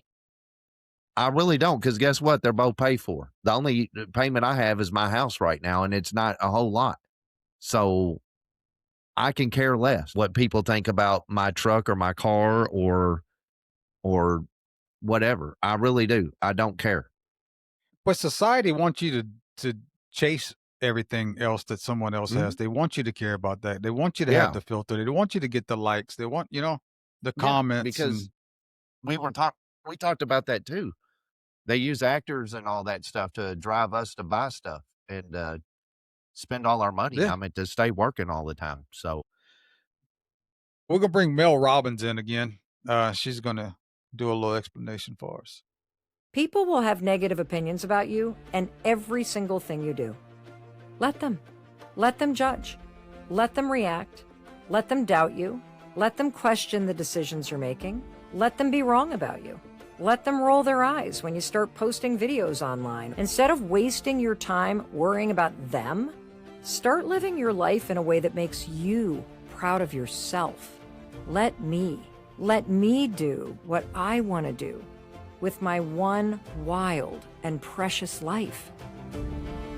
So in that instance, it's not being selfish. You're just doing what's right for your life. Yeah, I mean, that's another thing. Like I said, I think everybody has, I don't think we're just here to just sit and take up air, to eat food and breathe and go to work all the time. I think there's a mission that we're designed for. And a lot of us don't know what that is because we're too busy trying to live other people's lives instead of our own. We're too worried about impressing everybody and being, liked by everybody and all that stuff instead of, getting deep inside ourselves, however that looks to you, to find out your path. Now that you say that, I'm wondering if some people don't want to know themselves because they don't want to find they know who they are, but they just ignoring it. So It's easy to be therefore they try comfortable. to be something else. Or Well, very easy to be comfortable. yeah. So we choose comfortable over uncomfortable, and what we're actually chose to do and to do it correctly is uncomfortable. Well, what I I mean, tell my guys all the time, you can never get comfortable in life. Because as no. soon as you get comfortable in life, something's going to eat you up. Something Mm, else wants where you're at. mhm, No matter what it is, you can't get comfortable. And like you get comfortable on the job site. mhm. Somebody else is going to pass you up in skill. Somebody's going to pass you up in, just being able to do their job more efficiently than you. You at the top of your game, it's even harder to stay at the top of your game. You always have to push yourself. You can't be comfortable. You can't be comfortable in a relationship. You always got to be trying to do better in your relationship. There's nothing you can do in life and stay comfortable and expect to have a good life. Yeah. That's just my opinion. That's the way I go through life. And I tell that to all my guys. Yeah. Yeah. You got to push yourself. Most people, yeah, you know, are more worried about themselves than others. I mean, Mhm, that's proven. I mean, we even talking about that. I mean, but you worry about what other people think about you. mhm. The sad truth is most people aren't even thinking about you. You just beating yourself up over what you think someone is thinking about you. Mhm. And it makes no sense. So I'm gonna play uh this what they call the spotlight effect and see if this resonates with any of you. When things are good, we think they'll be good forever. And we're wrong. When things are bad, we think they'll be bad forever. And we're wrong. Things are never good forever. And they're never bad forever. What we need to recognize is how we can focus on living a life of meaning and purpose and seeking peace, even in chaos. Lesson number one is people aren't thinking about you as much as you think they are. I want to talk about something known as the spotlight effect from Gilovich in 1999. He said that we overestimate how much people notice or judge us, when the truth is most people are too busy worrying about themselves. Now, imagine walking to work with a giant coffee stain down the front of your shirt. You feel exposed, humiliated. You swear everyone's staring, whispering, judging, gossiping. You spend the whole day shrinking into yourself. But here's the twist. When psychologists at Cornell University actually tested this, they found almost nobody noticed. In their famous Barry Manilow t-shirt study, students were asked to walk into a room full of peers wearing a bright, embarrassing Manilow shirt. The wearers were convinced half the room would notice and remember. But the reality, only about 20% of people noticed at all. The truth is, we all live under what psychologists call the spotlight effect, the belief that everyone is watching us, when in reality, most people are too busy worrying about their own coffee stains, their own insecurities, their own spotlight. Did that explain it a little better? Yeah, it does. I mean, because I think what goes in hand with that is we let's just be honest. We think more about ourselves than what other people do. So therefore we think other people are thinking it too because we're thinking it. Yeah. But Well, I we mean, believe the focus of the world, you know, we are the focus is what we believe. You know, right. we believe, well, I can't say that we think that the world evolves around us, but in our lives, in our minds, I mean, it just point blank, we're the focal point of everything we see. You know, Right. it's through our eyes and the lens of what we, you know, our minds. So yes, we're gonna focus on ourselves. Yeah. And so but we're only seeing that through our perception. Yep. You know, we're not seeing it through everyone else's. We fail to look at the bigger picture or the broader view of life, which would be the perspective of others. And I have a few videos to show the difference between what perception is of what you see, what you believe in your world, Mm-hmm. versus perspective, the complete picture encompassing all sides of the story or situation. So I put 3 videos together. And the first 2 are just going to explain, you know, the difference between perception and perspective. And I put the third one in because of the fact that I didn't want to get too lost into the science and the details of what these 2 are. Mm-hmm. And the third video is basically from a drama series, I'm assuming, but it explains it perfectly. And I think, you know, everyone would understand that version of it. And in looking at this, when you understand to look through the eyes of someone else and understand what they're going through, like you were saying earlier, Jason, that would help a lot of us, you know, just take a step back and say, okay, now I understand the situation a little better. You know, Mhm. it's not so much that it's always raw, you know, getting in your face. Is okay, let's discuss this and let's understand this. And we way far from getting to that point yet in this world. Mhm. Perception is what you believe to be true about the world around you. Perspective is what other people believe to be true about the world around them. So as I sit here looking at you, this is my perception. My perception is that I'm sitting in the center seat and you're sitting outside of me and everything else is built around me at the center. Mhm. Well, guess what your perception is? The same thing. I am across the table from you, you're at the center, and everything in this room is built around you. Mhm. So our perceptions are never going to be the same. So the only way that I can find common ground with you is to stop thinking about what's happening around me from my perception and start thinking from your perspective. Because then I get my perception plus your perception combined. I get twice as much information to think through this specific situation. Most people don't have perspective. The average person has no perspective. They live in a world of perception, how they perceive the world around them. Most individuals live with a frame of reference around themselves. They're the center of the movie. They're the star of the show. They're the center of the universe. That is an inherently human thing to do because humans in our evolutionary process and the pink matter that is our brains, we're always worried about survival. If you think about it, humans just 200 years ago, humans had to worry about how do I make it to the next day? How do I just survive? They were always focused on the here and now and how do I make it work today so I can live again tomorrow. You and I don't worry about how to make it through today. Most people are thinking about, what am I going to do this weekend? What am I going to do next week? When is my upcoming vacation? We don't worry about the here and now. But the brain is still wired to live, first and foremost, in this survival mindset, the survival process. So the pink matter that exists in your brain and mine and everybody around us is still very much focused on the self as the most important element. And because of that, it views everything around the environment and around the individual through a lens of perception. What I perceive is real to me.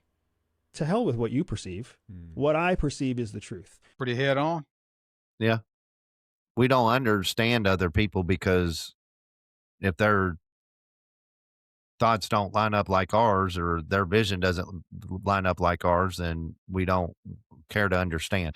So this one right here is it's the drama video. I think this will pretty much tie it all together. You do realize that you're hours late, right? Hours with an S, plural. I know. Well, okay. I told Michelle and Ben to just go ahead and eat so they wouldn't lose the table, but I'm sure they're probably home by now anyway, so. Joss, I'm sorry. Do you want me to take you somewhere else? No, I've already had a box of Chips Ahoy and started The Bachelorette. I don't think I could take much more excitement. Just do it another night. You know what? Just, why exactly couldn't you call me? Don't use the doctor excuse because I've seen medical dramas and McSqueamy or whoever is always stepping out of the OR to call somebody, so. I think you're overreacting maybe just a little bit. No, I don't understand, Scott. It's not like you perform open heart surgery. What was so important that you couldn't take 2 seconds and just call me? Really want to know? Yeah, Yeah? Scott. Okay, no, you're right. I wasn't doing open heart surgery. I'm not a heart surgeon. I was doing a regular old rhinoplasty, something I've probably done 1,000 times in my life, and everything was going perfectly fine until she didn't wake up from her anesthesia. So she died right there in recovery. She's 22 years old, and she's dead. Oh my God, Yeah, Scott. so now I'm on the phone, right? I've got to call her parents, right? I got to explain to them why their daughter died getting a nose job. I got to try to make sense out of something that doesn't make any sense at all. So I am so sorry that I'm late, and I'm sorry that I don't feel like eating sushi tonight with our friends, honey, but I had a really crappy day, and this isn't helping.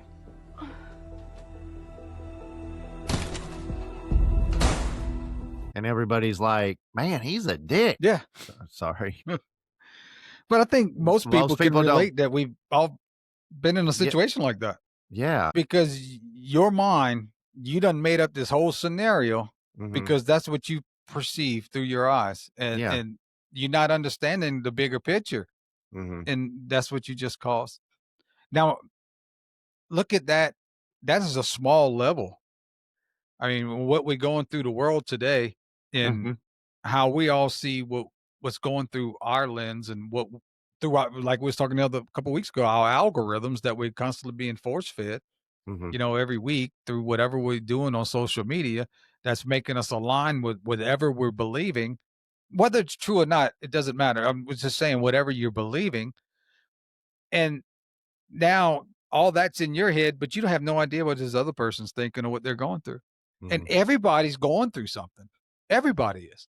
Yep. Yeah. You would be, I would believe that even the richest people in the world, you know, have some shit that they're going through that they're like, you know, fuck, nobody would be able to handle this. We all get to a point in our life to where we feel helpless. Mhm. And if you haven't been at a point in your life where you feel helpless, you will. I can guarantee you that. Yeah. You know, and it's not being an asshole. It's just way life treats you.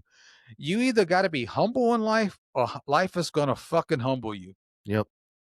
There's the only two ways about it. And your emergency or the emotion that you're showing towards a particular topic or subject or life in general is most likely not that important to somebody else. Yeah. You know, you can't make everything about you and expect to be happy. Mhm. I always say that your bad is only as bad as the bad you know. Someone Mhm. else's bad may be worse than what you can ever perceive. And I found this video of this guy, you know, that explains this, you know, about everybody going through something. And I want to play for you. He's a little vulgar. He might be a little more vulgar than me, if you can honestly believe that. But he got a good message. It's a motherfucker driving a Ferrari, mad that he got a Ferrari. But it's a motherfucker in a Honda wishing he had a Ferrari. It's a motherfucker riding a bike wishing he had a Honda. It's a motherfucker at a bus stop wishing he had a fucking bike. It's a motherfucker homeless on a bench wishing he had car fare to be on a bus because it's too fucking cold outside. It's a motherfucker in a hospital bed wishing he was fucking homeless to even walk because he's paralyzed. It's a motherfucker dead, burning in hell right now, wishing he was fucking a paraplegic, so at least, even though his body don't work, his mouth works, and he be praying every motherfucking day, trying to avoid going to the hellfire. Be grateful, man. You know what I'm saying? Be grateful. And never let desperation change your destination. Never let frustration change your destination. Never let temptation change your destination. Yeah, it's hard, but it's worth it. God is hard, but he's not denying you. He's delaying you, and that delay is preparation. What you think about that, Deacon? I'd love to. That'd be awesome to put on the screen at church, but I don't think the church would appreciate the language. But the message is, he's right. I mean, stop I mean, you could have it a lot worse. There's people out there that would die to have what you have, or to be in the situation you're in. So if you want to They would play, take what you have in a heartbeat. yeah, if you want to play the pity game, there's people out there that'll play with you and beat you every time. And not then even there's try. people that can play them and beat them and just keep on going and going and going until we find the most piteous person in the world. I don't know who that is. I don't know who's got it the worst. And God hope that we never have to find out. That's right.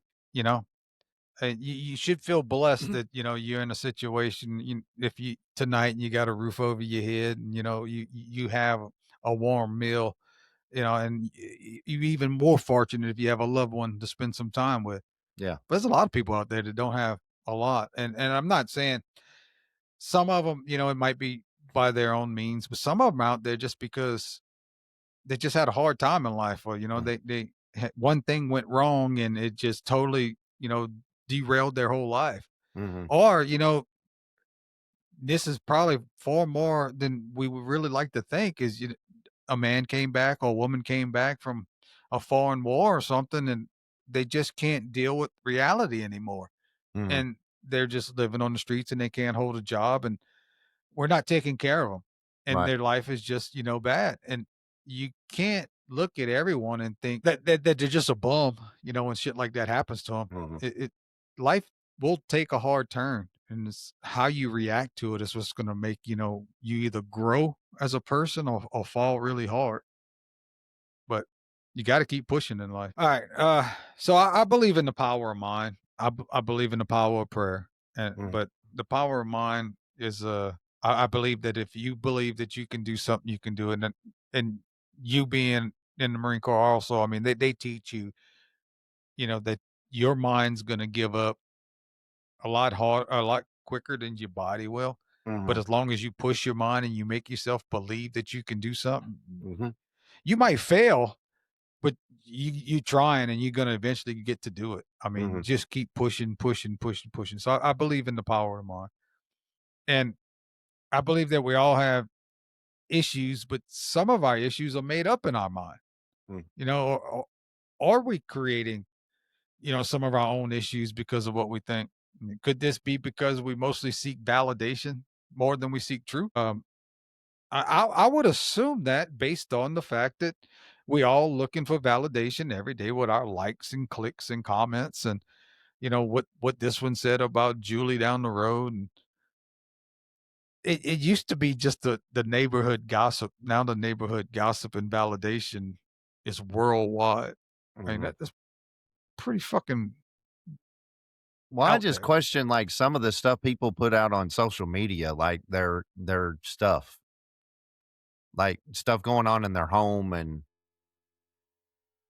You talking about like the one up, or that they putting all their information out? they're putting all their information. I mean, I'm all about being transparent, don't get me wrong, but some stuff, man, you just keep to yourself. You don't, I mean, you should not be posting issues about you and your spouse.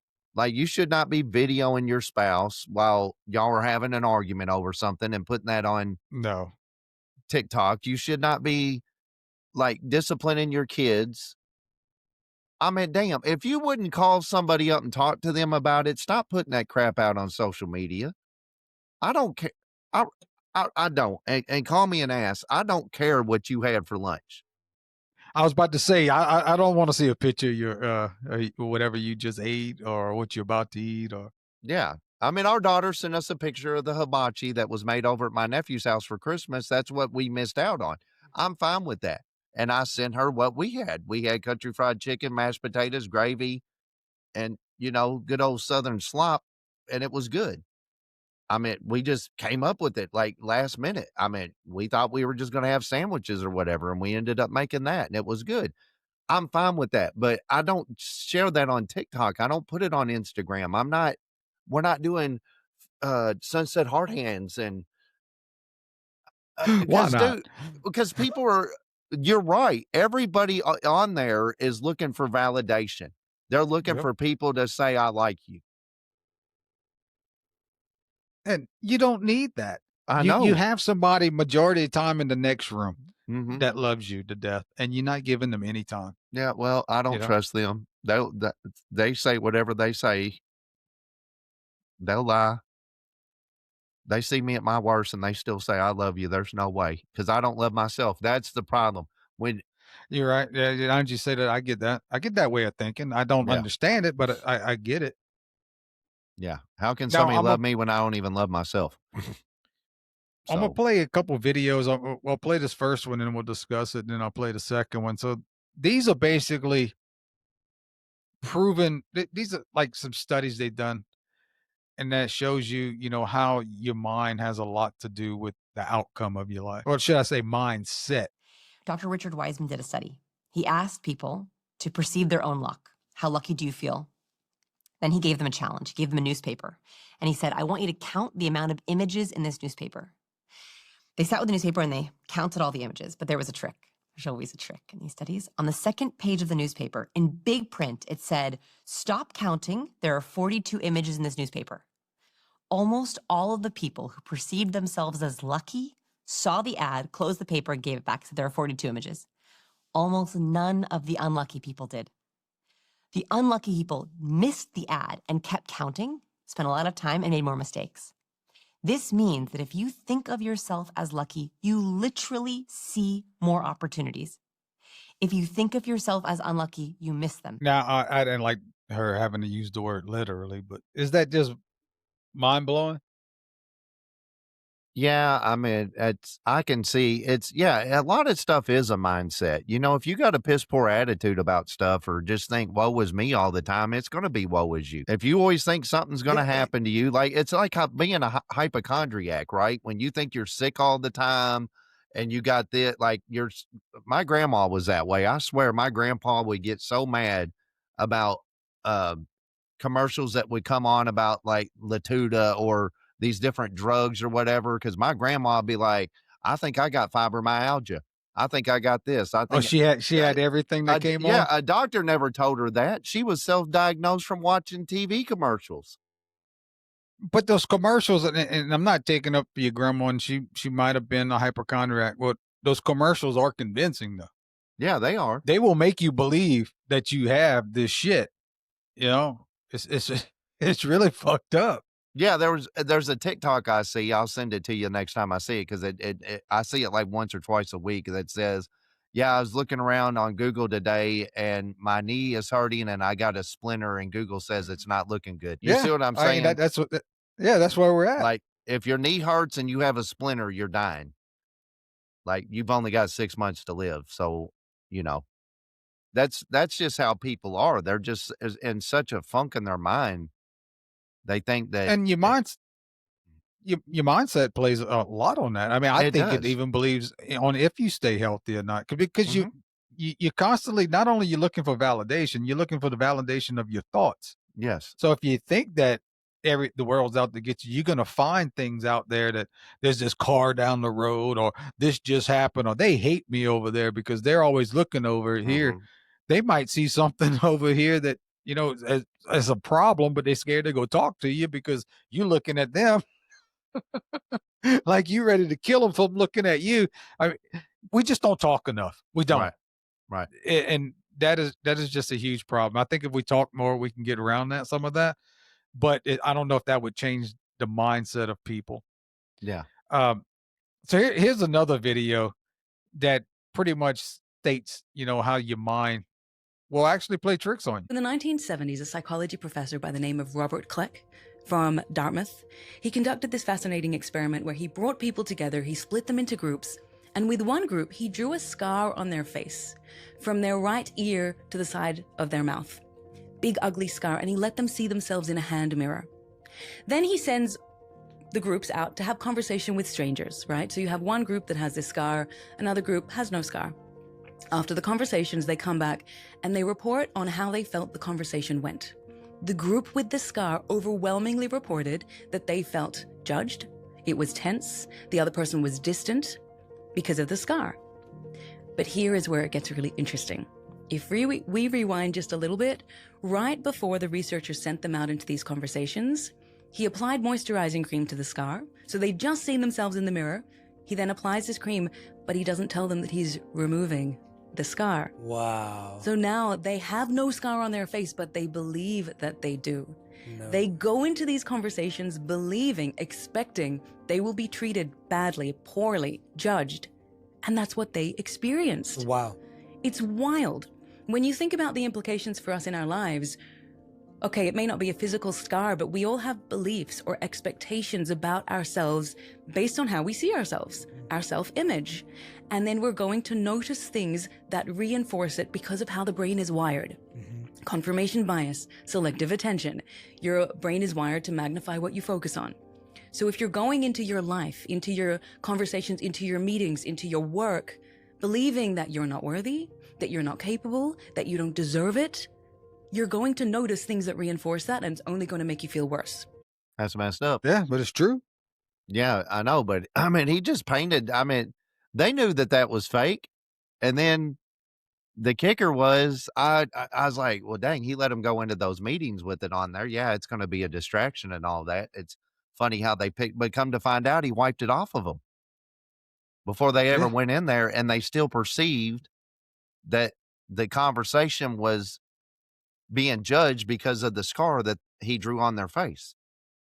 And they didn't even have one, because this is weird. I would have this.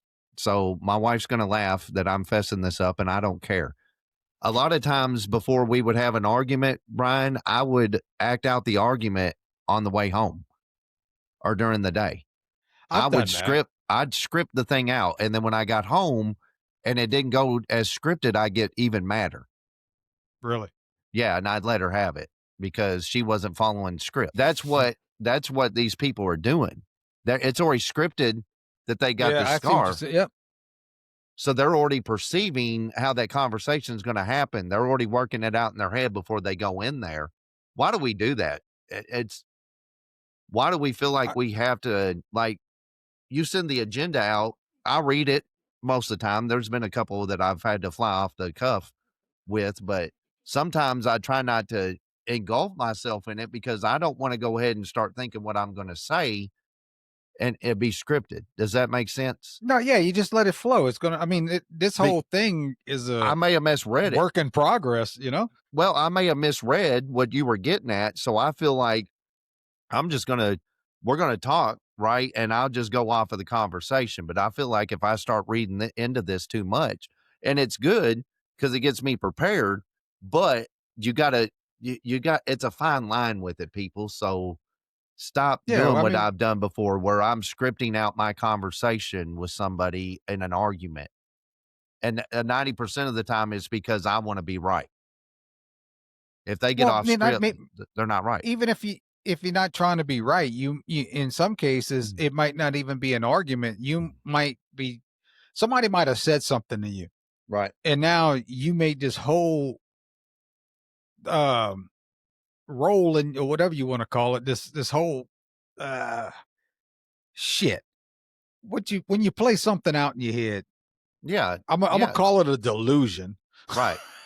You're being delusional on what's going to happen because you're already assuming that this and this is going to happen, and this person's going to be mad, and then this is going to happen. And none of it's going to happen because, like we said earlier, they're not even thinking about you anymore. Right. You know, that shit went, it passed. They thinking about somebody else or what they have to do right now. They're not worried about, you know, exactly what you're thinking of, but you're beating yourself up. We're our own worst enemies when it comes to that. Yep. So how do we change that? I mean, what I try to do, and I'm not telling you got to live your life by, you know, what Brian does, but I try to stay positive, at least at the start of every day. I can't say I stay positive all day long, but at the start of every day, I do my best to be positive. Just go into the day as being positive and hope that I can make a record and it can last all day. I haven't had it last all day on a working day as of yet, but I try. And it has helped me a great deal this year. You know, even as I go throughout our day, you know, I try to think about something that's positive, something that'll help me understand maybe what I'm doing in a different light. Not look at it in the same stale way that I look at my day every day. because Mhm. we all get in that rut. We all get in that negativity loop that we got to break out of, and we want to blame it on we want to blame our bad day on something else. That car that cut us off. You know, Or somebody you that late ran for us work. late. Yeah. Yeah, yeah, you late for work, but it's their fault. Or you could have got up you could have left your house 5 minutes early, and you wouldn't have been behind that person. So how's it their Right. fault? Or McDonald's There's parked you instead of serving you your meal and put you behind. yeah, and- that made your day bad. Yeah. How did that make your day bad? You chose to allow that to make you mad that day. Mm-hmm. You know, and you don't know what that other person going through. That dude might have like cut you off in traffic or sped by you. He might have an emergency. He's going a legit emergency that he's going to. Not that he has to get his McMuffin before 8 o'clock. Right. He might have. But we all think that what we're doing is more important Yep. because of the way we look at things through our own lens. Yep. And if something messes up, it's always somebody else's fault, not ours. Always somebody else's fault. It is. And I can't understand that, how it's always someone else's fault. My Mhm. kids, my youngest, not a few years ago, she got in an accident, and they know how I am. And she was saying, "Well, he turned," and I said, "No, what were you doing?" Mhm. Well, he did. I'm not asking you that. What were you doing? How could you have avoided the accident? Mhm. That's what I want to know. Mhm. And then it comes to find out, she made a turn and she probably shouldn't have done that. And okay, now you admitting that you're at fault. Now you can figure out how to make that better in the future.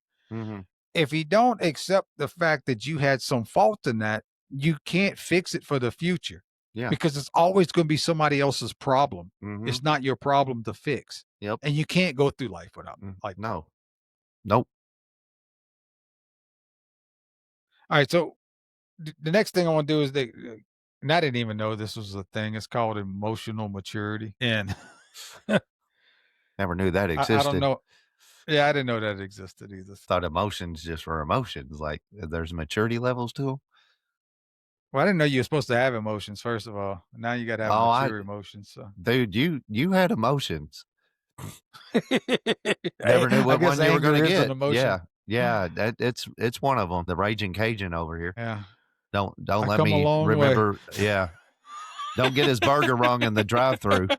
It'll come back in the window at you. Ugh. I don't forget certain stuff. I have a theory.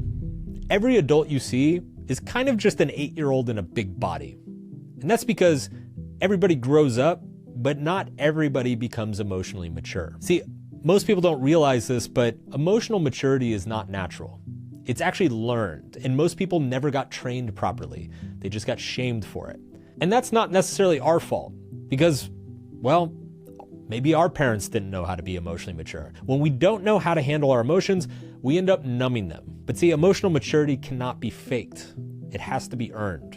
And you earn it by stomaching the bad times, learning how to deal with the worst parts of yourself, learning from your mistakes, putting in the effort to listen and empathize and care about others. In this sense, the growth itself is not fun or exciting or sexy. It does not feel good. But the result makes everything else in your life that much better. And that was Mark Manson. So you got to be a little mature on your emotions. If you didn't know that. Yeah, I mean, still you feel gotta, like an 8-year-old. What, on your emotions? Period. I mean, I just feel like a child. I'm a child at heart. Emotionally, I'm not I'm probably teenager, maybe emotionally. I'm not a very romantic person. No, I mean, you're different than when we were younger. Oh yeah, I come a long way from then. Yeah, because if we would have had sensitivity training in the Marine Corps or whatever, like if that would have came out when we were in that, you would have shut plumb down. Like there was no probably seeing your sensitive side. You weren't vulnerable. Oh, you wasn't supposed to be when you're that age. Well, we're told we're not supposed to be, Brian, but a lot of times that's why we hold stuff in and then we act out and then do the stuff we do because we don't talk about stuff that hurt or, even though, like I said, that we give grace and our age tolerated a lot of stuff from our parents that our kids today wouldn't, right? Our parents weren't perfect. They made mistakes. They did some screwed up stuff. But at the end of the day, we could rationalize that, hey, they were new at that. They didn't know what the heck they were doing. Nobody wrote a book on that. Nobody knows. And now, never ready to have a kid. Well, I'm just saying, now you got these young people that think that if your parents don't admit to everything they ever did and this and that, just cut them off. Don't talk to them. If they made a mistake, don't talk to them. Well, that's the cancel culture version of fucking, familyhood, which is stupid in itself. People that they always want to say, that maybe blood's not thicker than water sometimes. Right. And no, your family, more times than not, your family's always going to be there for you. Yes, you can always pull out an anomaly out of anything you're fucking doing. So yes, I get it. Sometimes your family ain't worth a fuck. Right. I get it. But for the most part, your family will always be there for you. Your family loves you enough. Your family will give up their lives for you. Right. That's the way it is most of the time. That's how it was, at least, and how I like to assume it is still, with most families. And we might be moving away from that. I don't know. But to sit here and think that you can go back and criticize or denounce your family because the way they raised you when they were just doing the best they could with what they had for the most part, and using that as like, just to cancel you, that's just as stupid as ripping down a statue. It's just low level fucking thinking. Yeah. It's stupid. Yeah. Why would you buy into something stupid like that?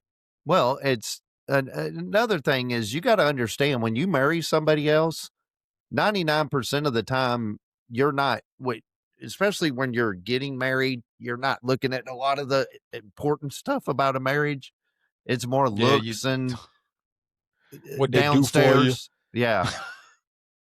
Your genitalia are kind of making decisions for you that your mind isn't involved in. And therefore you're going to marry people that weren't raised in the same way you were raised. And there's going to be differences or whatever. And you can get upset, but at the same time, there has to be some respect that is given to your wife's or your husband's family because, okay, I wasn't raised that way. And if it's not,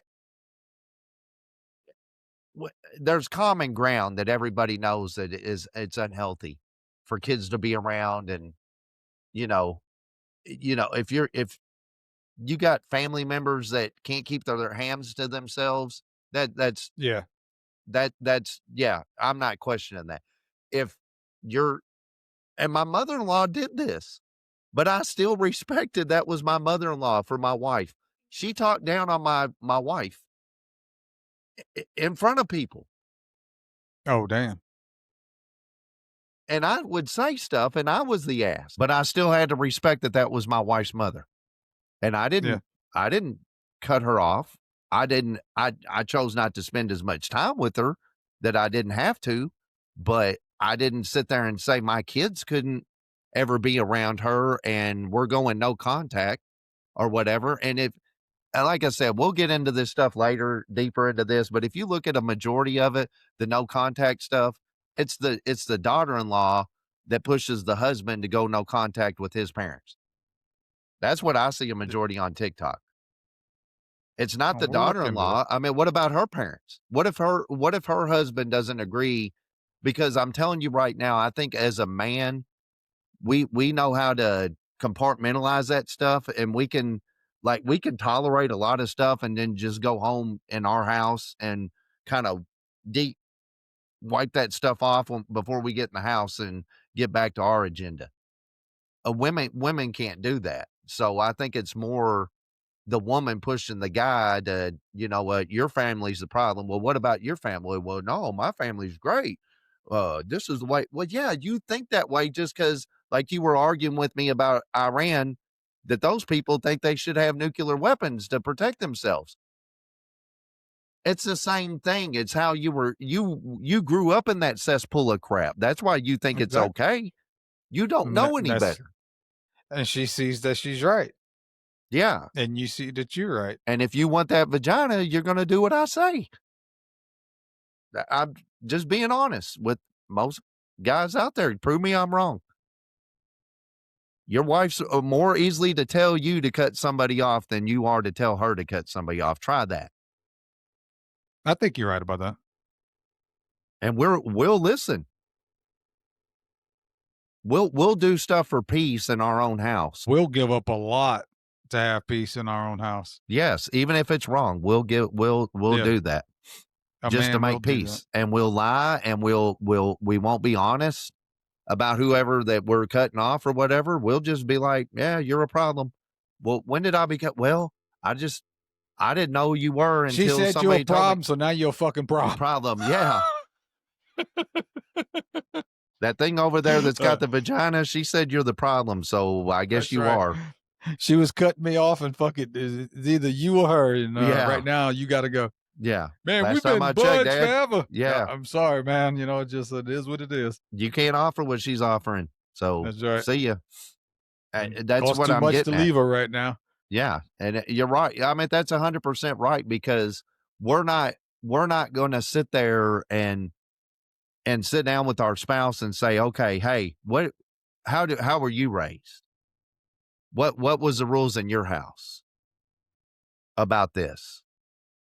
How was this handled? How did your mom and dad handle confrontation? How did they do this? How did they do that? And we didn't pick best practices, Brian. We just went in there thinking a marriage comes together. Well, that's what it's supposed to do. Well, marriage is supposed to be the extension of what you had when you were dating, and it's not. It's not.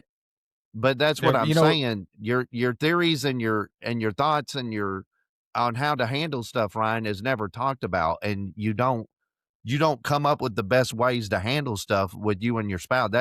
Those conversations they need to happen like from the get-go, like finances, discipline, sex, all that stuff needs to be fully discussed out in the open before you start putting rings on fingers and signing paperwork.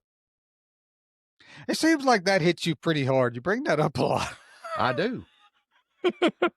That's my biggest thing. Do you need some time on my sofa? Yeah, no, I don't. How does that make you feel? I don't need therapy. I'm just telling you where we messed up, and I'm just like I fucking said, with you, dude. December 22nd, we hit 30 years. So I mean, congratulations. A lot of people, my parents hit over 50 on the 24th. 50. Oh, what is my sister? She'll be 54. Yeah, so they're 54 years. And you don't see that hardly, but I'm not saying it's perfect by no means, because sometimes they just look like a walking bomb of, when's this going to be called? Well, there is no perfect relationship. You just got to find somebody out there that got some shit that you can deal with. You got some shit they can deal with. You're going to love each other, and you're going to work through whatever problems come in front of you. Yeah. That's it. Yeah. You just got to be able to handle their baggage, them handle your baggage. Everybody got motherfucking baggage. Yeah. If you don't think you got baggage, you're in denial. Yep. And if you don't think other people are struggling with stuff, then you're wrong. You're like you said, you're just plugged up to the internet and not paying attention to the real world. So yeah, everybody's going through something. Everybody's going through something. Doesn't matter how good that person, looks today or how happy they seem to be. They're all having to deal with shit that you don't know about. And same with you. You're dealing with shit that other people don't know about. That doesn't mean that you need to take that shit out on them or vice versa. It's not good either way. You're having a bad day. I mean, sometimes it used to be okay to just talk to somebody. Yeah, I'm just having a bad day. What is anything I can help you with? No. Okay. We know you're having a bad day. People aren't like that anymore. It's just, they're just being an asshole all day. Well, yeah, he's got sand in his clit today. It's like, what the fuck, It's always something. Motherfucker making a pearl. No sand in the vagina. That's right.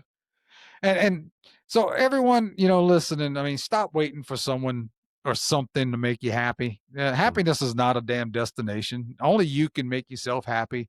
There's no one out there that's gonna make you happy. They might make you happy for a little bit, but your happiness is on you. Only you can do that. There's no such thing as a perfect relationship.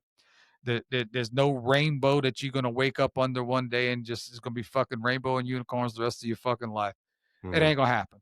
You got to stand in front of that mirror, figure out what you don't like about yourself, and either accept it or do something.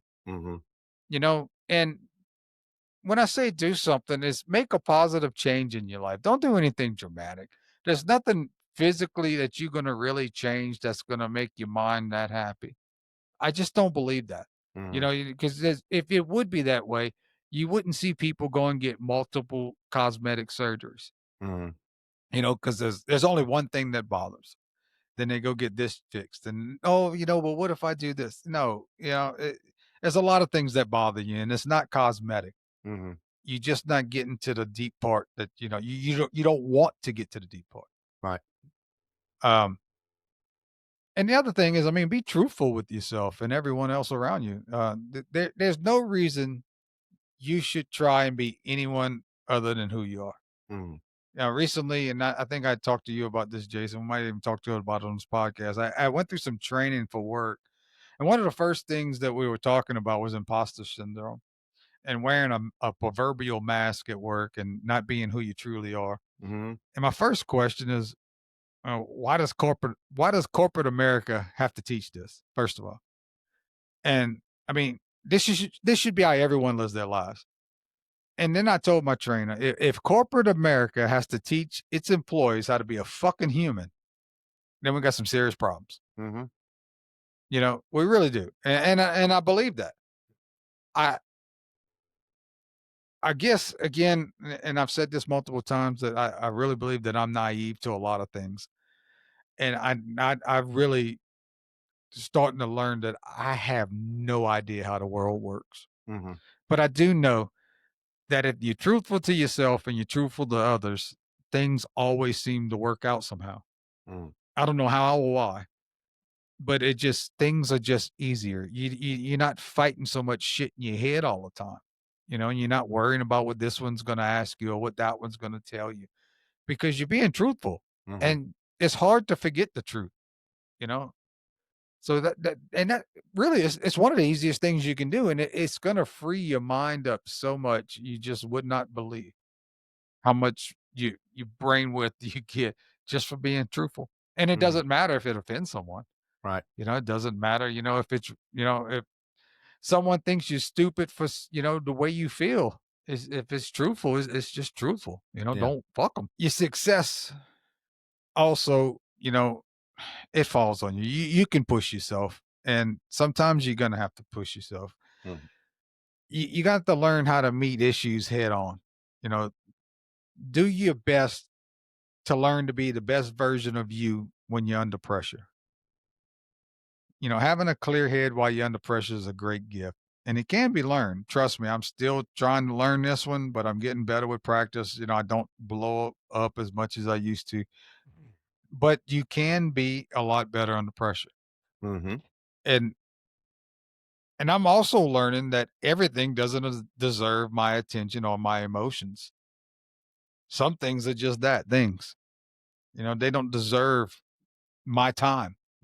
Where in the past I might have felt that I had to say something, or I had to reply to a text message I didn't want to reply, or I had to answer a phone call for somebody I didn't want to answer. You don't have to do that. My dad told me many years ago that the best word he learned as he got older to say was the word no. And he said, that'll free you from all kind of things, you know, and because there's a lot of things you'll say yes or maybe to that is really a no.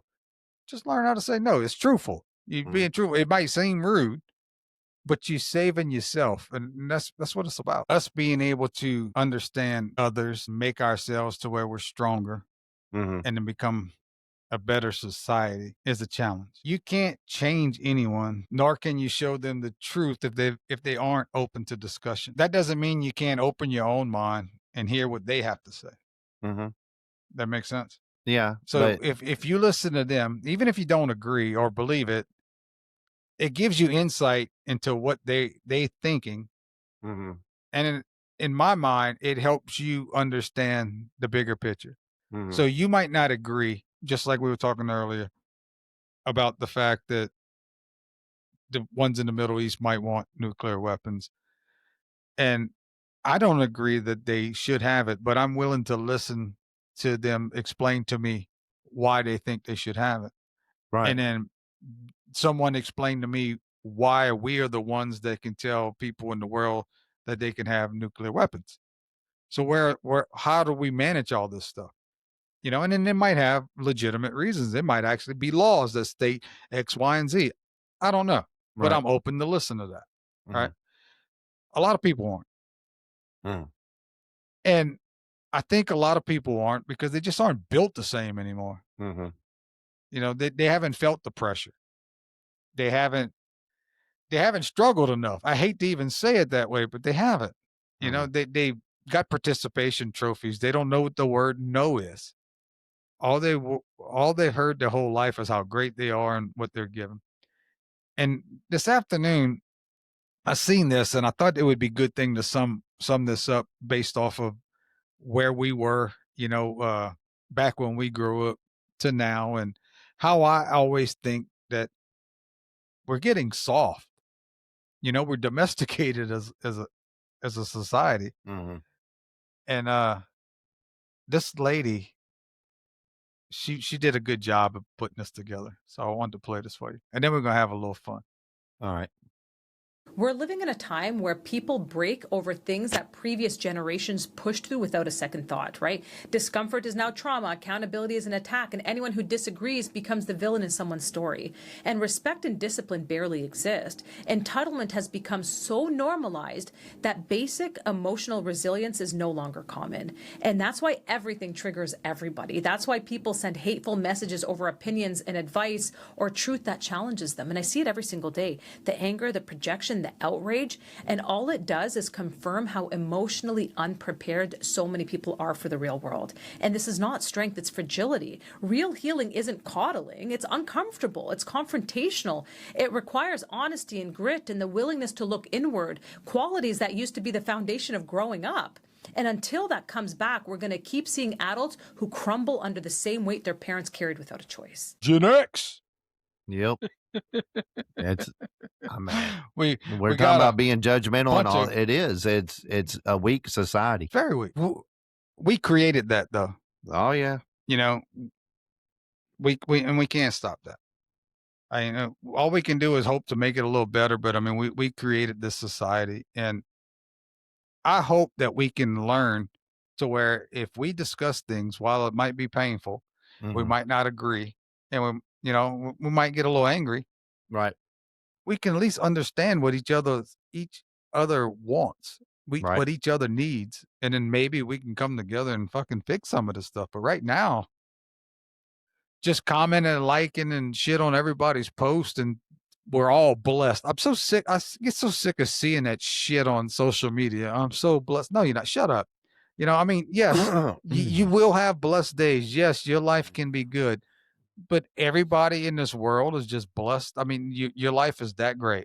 I mean, well, I your understand blessing, that's in your own mind, though. That's what we're telling people. You have the ability to be content or to drown in your sorrows. So I'm not going to agree with that one. I'm not. No, it's not so much agreeing with that. The thing is when you seeing it on social media and you see everyone is blessed. And no, it would be different if everyone had morals and everyone was based on religion the way you are. Right. But that's not the case. Everyone is just blessed. It's like the new I'm so blessed is the thing to say, and it just makes you great. You know, everything is fine. There's nothing to see here. I'm blessed. You know, look the other way. Yeah, no, I mean, we know that. Like we were talking about earlier, we sit there and put our mask on and act like everything's hunky-dory, and it's not. And people don't understand because at the end of the day, it's hard. I believe like at work and all that stuff that what's going on in your life and all that it affects you at work. So if you got strain going on, like it's like a health issue in your family or We've seen that with employees, and we've seen the crap we've brought in, right? If we're not, you went through a divorce. I went through some marital issues, right? It's hard to leave that stuff at home and come to work and not. I don't know. Maybe I'm wired different because my boss didn't even know I was going through a divorce until I was divorced. Dude, you were very closed off, though. You know what I'm saying? Like, yeah, being around you, and I think I want to believe in the Marine Corps. I've seen more of you than a lot of people did, other than maybe your brother and your mom and dad, and your sisters or whatever. But as just a person you didn't know, I think I've seen more of you and how you were and how you handled stuff than a lot of people did. And you were very hard to read. I mean, you could shut the door, just slam. I mean, dude, you had like a titanium vault door. You got to be that way sometimes. I man. know, mean, but you seen me. I was, attention. I wore my heart on my sleeve. I mean, it got me in trouble a little bit, but still, I mean, when I was passionate about something, that's what I felt. And everybody's different, and that's what's great about it. I mean, it takes all of us to run the world. I mean, it really does, and it takes different people. Everybody's meant for something different. Yeah, if we were all the same, it'd be boring. And honestly, I think that's kind of how they want us. They want us all to be the same person. They all want us to be miserable. Why we can't all be happy? What's wrong with being happy? What's wrong with being happy with what now you just have? said you can't sit there and say you're blessed all the time, Brian. So why can't we? No, because that's the difference. It's a difference between working to be happy and just saying that you're blessed. And then that these people are just throwing this whitewash up there just to make their life look good. That's the difference. They're trying to give you a perception of who they are. Exactly. And you know them. You know who these people are. And you know it's like they are just vile people. Yeah. But they're just blessed that day. And it makes no sense. Why do you have to do that? Why do you, if you just went in and took a look at yourself, right, and said, hey, look, okay, this, and this I can change, and it might not make a big difference, but it's something I can start with. And you take that step, and you take another step. You wouldn't have to lie to yourself and everyone else. Yeah, so I see where you're coming at now. Earlier, I didn't understand quite where you were going with that. But yeah, when people were like lying about it, like blatantly, dude, don't even let me get started about you on here, right? Yeah, it's that's why like Facebook and stuff like that drove me nuts with especially family. That's basically what I'm talking about, because I just got back on Facebook for this thing, for the podcast, and I put some of the podcasts on it, and I see all these people that are blessed. It's like, no, you're not. I mean, I'm not trying to be an asshole. Yeah. I'm really not trying to be an asshole. And I'm not trying to say that their life couldn't have changed, and I don't know that. The law of averages does not work. Right. Hold on. You know what I'm saying? It just don't work there. All right. So I said we're gonna have a little fun. There's a couple of things I want to leave you with. One is, Ron White, and Can't Fix Stupid. There's this other one that is called Two Things to Worry About. And I think it's a preacher. I'm not quite sure, but I think you'll enjoy it, Jason. So we're going to do Ron White first. If you're healthy, you ain't got nothing to worry about. But if you're sick, you got two things to worry about. Whether you're going to get better, whether you're going to get worse. You get better, you ain't got nothing to worry about. But if you get worse, you got two things to worry about. Whether you're going to live, whether you're going to die. If you live, you ain't got nothing to worry about. But if you die, you got two things. Whether you're going to heaven, whether you're going to hell. If you go to heaven,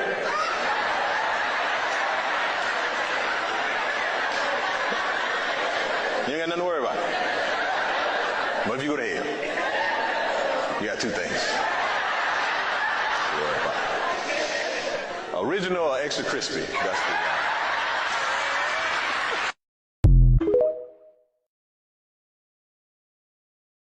Yeah, I've seen that before. That's pretty funny. Yeah, you can use that one at church. Yeah, you can. Original or extra Christmas. It's going to be a little warm down there. Well, thanks everyone for listening. I hope you got something out of this. Mm-hmm. If so, I mean, like, share, subscribe, follow. Jason, you got anything? Nope. Just remember, self-esteem. Key word is self. It's what you think about yourself and not what other people think about you. And the quicker you stop worrying about what other people think about you, the quicker you'll find some sort of peace. All right, everyone. Well, this is Sense and Senseless. I'm Brian. I'm Jason. He's Jason. Peace. Peace.